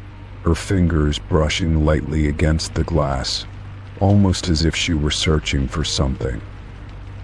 "I don't like this," she said softly, "but we need to get you out of here. Let's go to my place, okay?" I nodded, still in shock, still unable to fully process what was happening. I don't know if I can stay here tonight. I don't know if I'll ever feel safe here again. "We'll figure this out," she said, her tone reassuring. "But you don't have to be here alone." We grabbed my things, and I locked up the apartment behind me. As we left the building, I glanced back toward my door, my eyes lingering on the hallway. The feeling of being watched still hung heavy in the air, and I couldn't shake the thought that someone had been waiting for me to leave. As we drove to her place, I couldn't stop thinking about that message. "I know where you sleep." The words echoed in my mind, a constant reminder that I was never truly alone. The night felt darker, more oppressive, and I wondered if I'd ever feel safe in my own space again. But for now, I was with my friend, and as long as I was with her, I didn't feel so alone. Story 9. And 9. I sat in front of my computer, watching the footage from my security cameras, hoping to find something, anything, that would explain the uneasy feeling that had settled in my stomach. The video feed was clear, the timestamp ticking steadily forward. It was from last night, starting around 11 p.m. Everything seemed normal at first. I was just finishing up my work, getting ready for bed, when something caught my eye. There, just outside my front door, stood a figure. At first they were just standing there, blending into the shadows, but as the camera adjusted I could see them more clearly. They weren't moving, just staring, their gaze fixed on the door. My heart began to pound as I leaned closer to the screen. The person didn't seem to move for what felt like hours. I watched the footage in disbelief, my mind trying to make sense of it. Who was that? Why were they just standing there? The figure didn't seem to have any purpose, just a motionless observer in the dark. My throat went dry, and I found myself holding my breath as I watched the minutes pass. They didn't seem to flinch, didn't turn away, didn't look anywhere else. Just stare. I checked the time again, 1:30 a.m. The person hadn't moved an inch. I felt a creeping anxiety crawl up my spine. Why would anyone stand outside my door for so long without doing anything? It wasn't just weird, it was disturbing. I wanted to skip ahead, but I forced myself to watch every minute. What if I missed something? What if there was a detail I wasn't seeing? As I scrolled forward, I couldn't help but feel a rising sense of dread. The figure stayed put, unmoving, for nearly 3 hours. At 3 a.m. something shifted. The person turned their head slightly, as though they had noticed the camera. I froze, my eyes wide, trying to interpret their expression. But there was no way to tell. Their face was hidden in shadow, their features obscured by the dim lighting. The camera continued to record, but the person never stepped away. They were still staring, like they were waiting for something. I felt like I was being watched, even though I knew I was the one looking at the footage. Every second felt heavier than the last. My mind raced with questions, but no answers came. I jumped when my phone buzzed, snapping me out of the trance-like state I'd fallen into. My hands were shaking as I picked it up. It was a message from a number I didn't recognize, reading, "I see you're watching." I dropped the phone, my heart pounding in my chest. How did they know? I quickly scrambled to grab it again, my fingers fumbling with the screen as I typed back frantically, "Who is this?" I hit send before I could second guess myself. Seconds ticked by, and I waited for a response, my eyes darting nervously between the camera feed and my phone. The silence was deafening. I watched the screen, watching the figure continue to stand there, unblinking, unyielding. Then, the response came, "I've been here all night. You haven't noticed." The words hit me like a punch to the gut. My thoughts spun, and I felt like the walls were closing in. How had I not noticed? I had been home all night, safe in my own space. But the idea that someone had been outside watching me the whole time made the room feel smaller, suffocating. I rechecked the footage, and the figure was still there, motionless, like they were waiting for me to do something. I felt an overwhelming urge to do something, anything, to make this stop. But I couldn't. I was frozen, my thoughts racing 1,000 miles a minute. What did they want from me? Why didn't they leave? I felt the strange urge to call someone, anyone. But who could I call? I couldn't exactly explain this to anyone without sounding insane. I could call the police, but they would probably just tell me it was a prank, or that I was overreacting. But the message, "I see you're watching," it was too specific, too personal. I quickly checked the other cameras, the ones that monitored the back and sides of the house. There was no sign of anyone else. The back door was locked. The windows were secure. The only sign of intrusion was this person outside my front door, standing there for hours, watching, waiting. I had to do something. I had to get out of there. I couldn't stay locked in my own house, paralyzed by fear. I grabbed my keys and rushed to the door, my hands trembling as I opened it. I didn't know what I was expecting, but I couldn't stand being inside any longer. I had to see it for myself. I stepped outside, my eyes scanning the area, looking for any sign of the figure. But the street was empty, the night still and quiet, nothing but the distant hum of the city.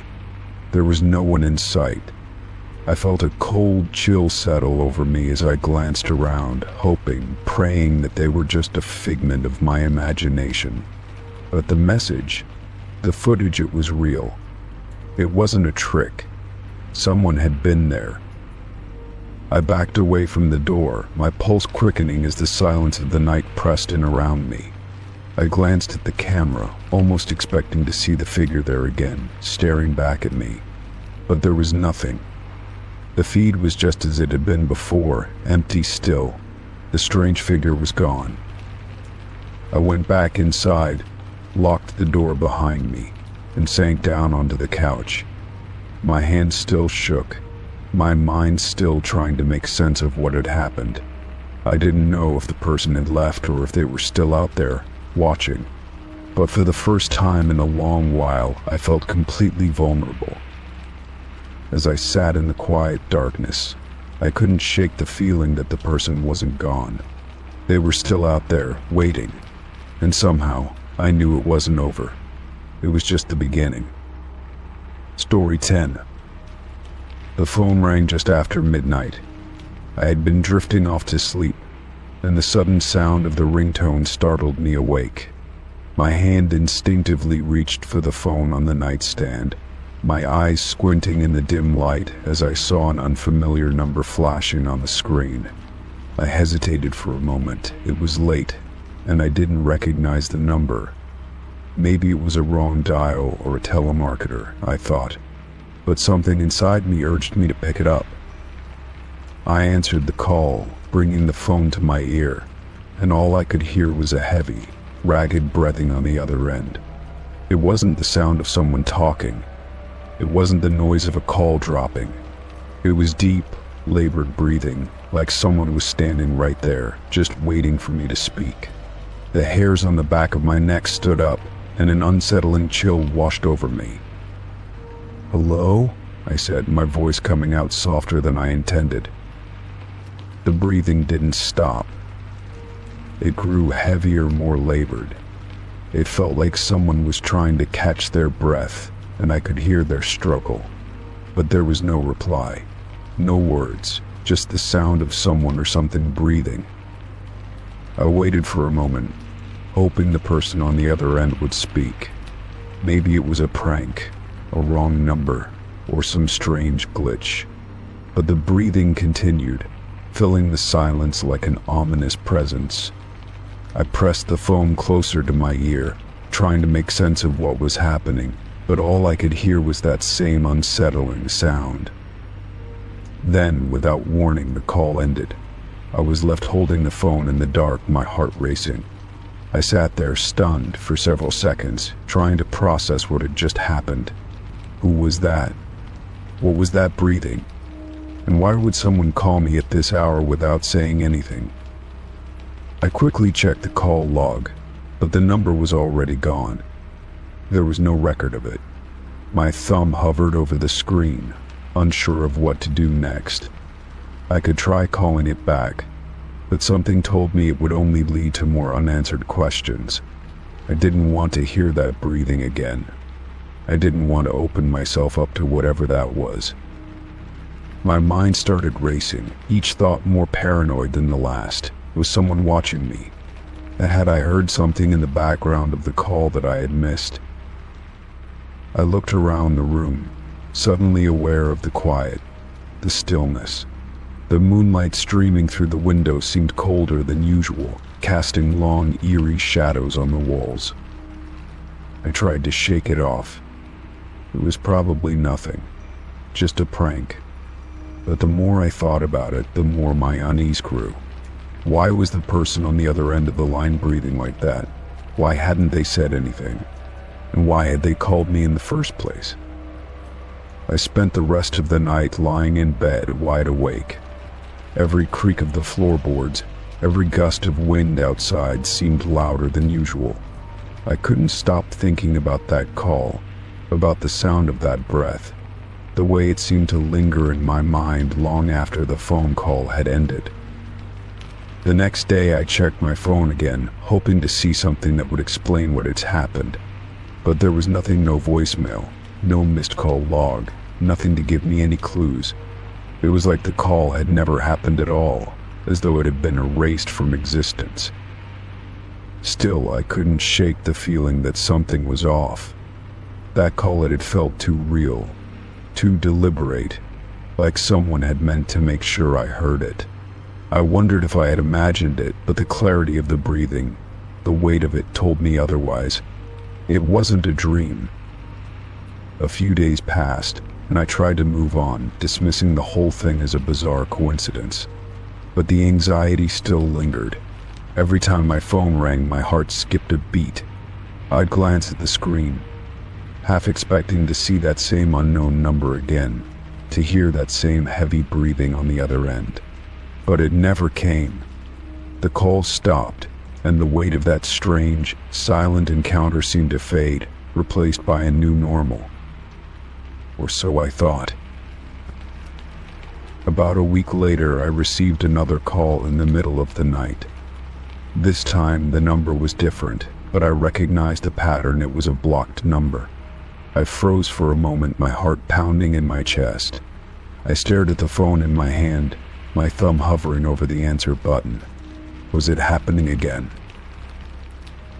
I answered the call, my voice trembling as I said, "Hello?" There was silence at first, and then that same heavy breathing started, slow and deliberate, filling the air around me. My stomach churned as I pulled the phone away from my ear, staring at the screen in disbelief. This was the same thing, the same breathing. It was happening again.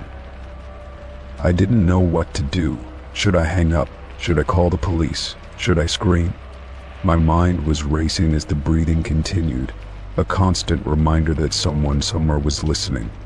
Someone had been waiting. I felt trapped, like I had no control over the situation. I quickly ended the call and tried to calm myself. My hands shook as I set the phone down, the sound of that breath still echoing in my mind. I wasn't sure what to make of it, but I knew one thing for certain. This wasn't just some random call. Whoever was on the other end knew exactly who I was, and they were trying to reach me.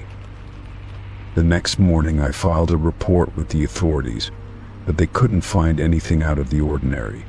There were no signs of anyone trying to contact me, no record of the calls in the system. They told me to be cautious, to avoid answering calls from unknown numbers, but that didn't sit right with me. It didn't explain the strange breath that I had heard, the sensation that someone had been watching me, waiting for me to pick up the phone. I stopped answering calls from unknown numbers. I started screening my calls, and for a while, things seemed to calm down. But I couldn't forget the sound of that breathing. It haunted me every time the phone rang, every time I lay down to sleep.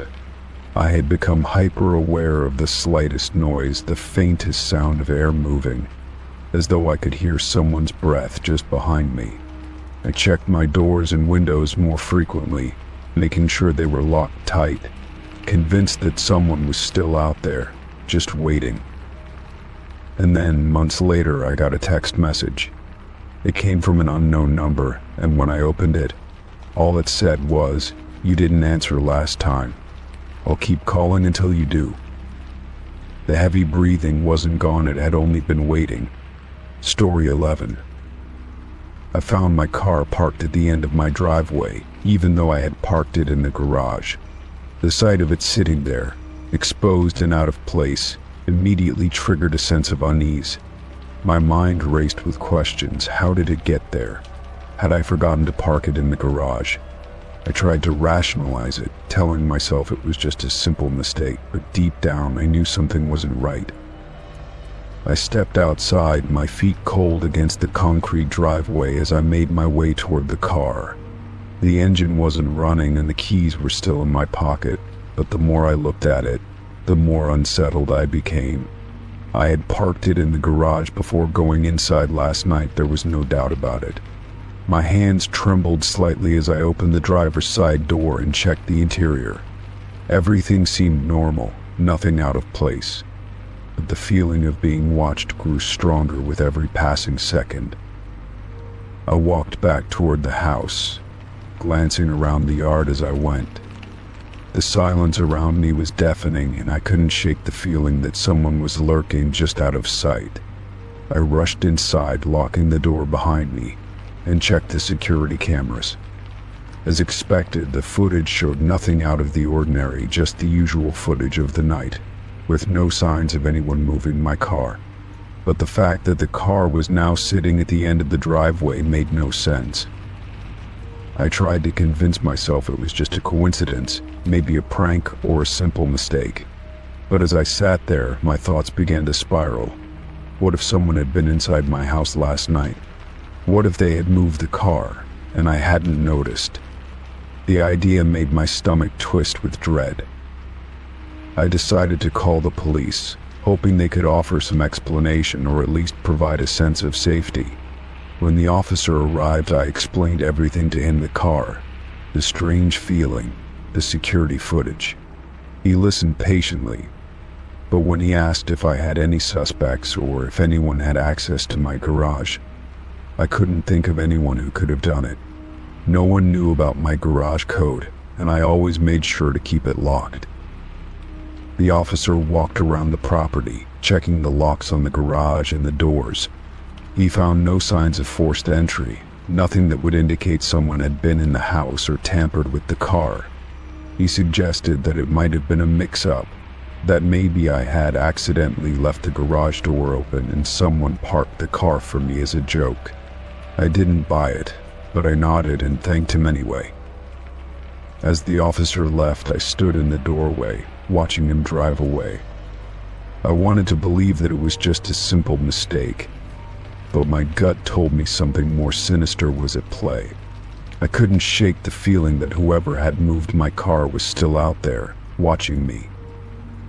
The next few days passed in a blur of anxiety.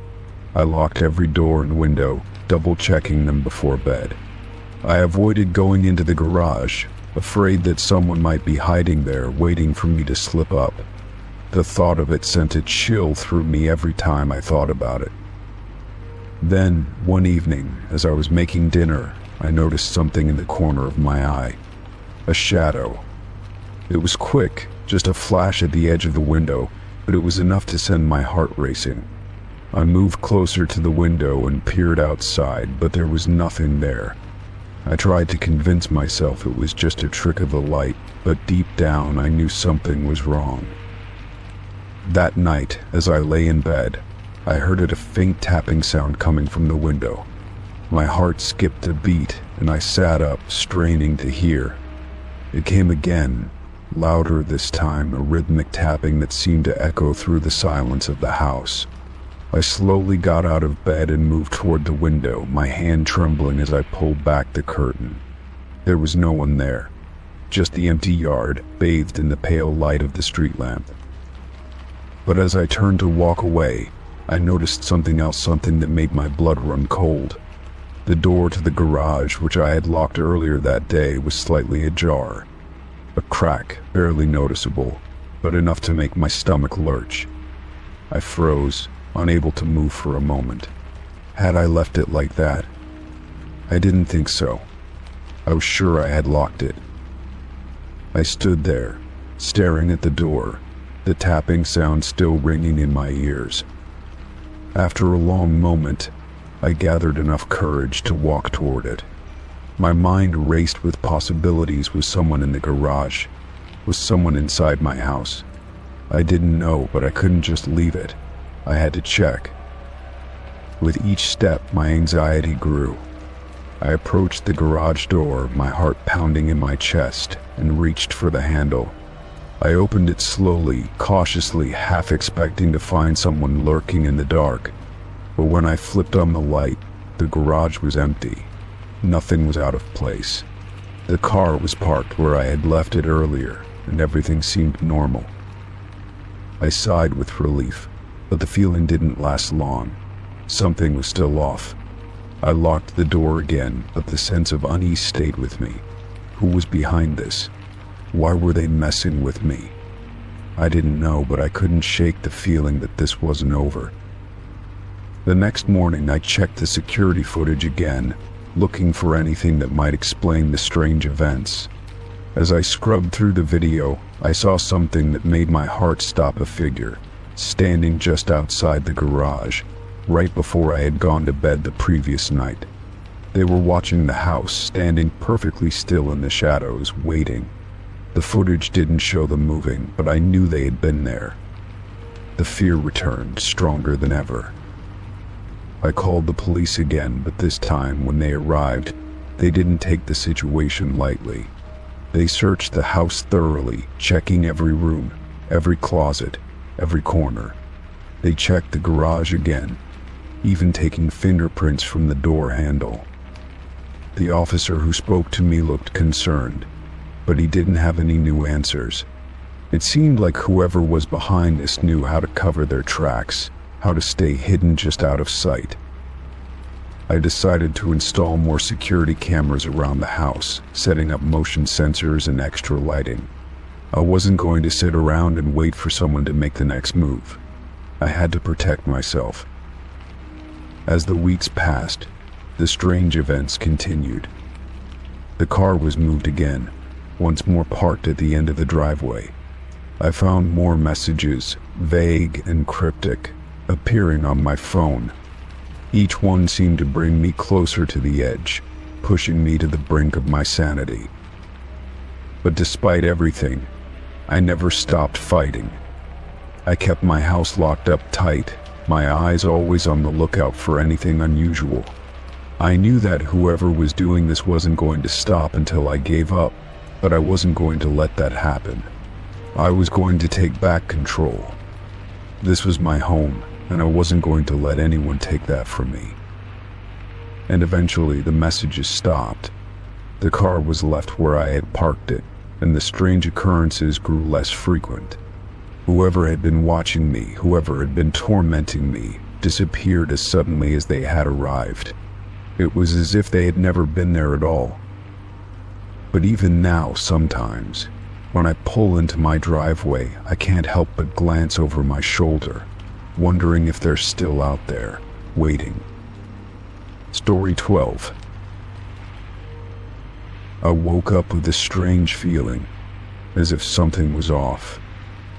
The first thing I noticed was how bright the morning light poured through my window, casting warm rays across the room.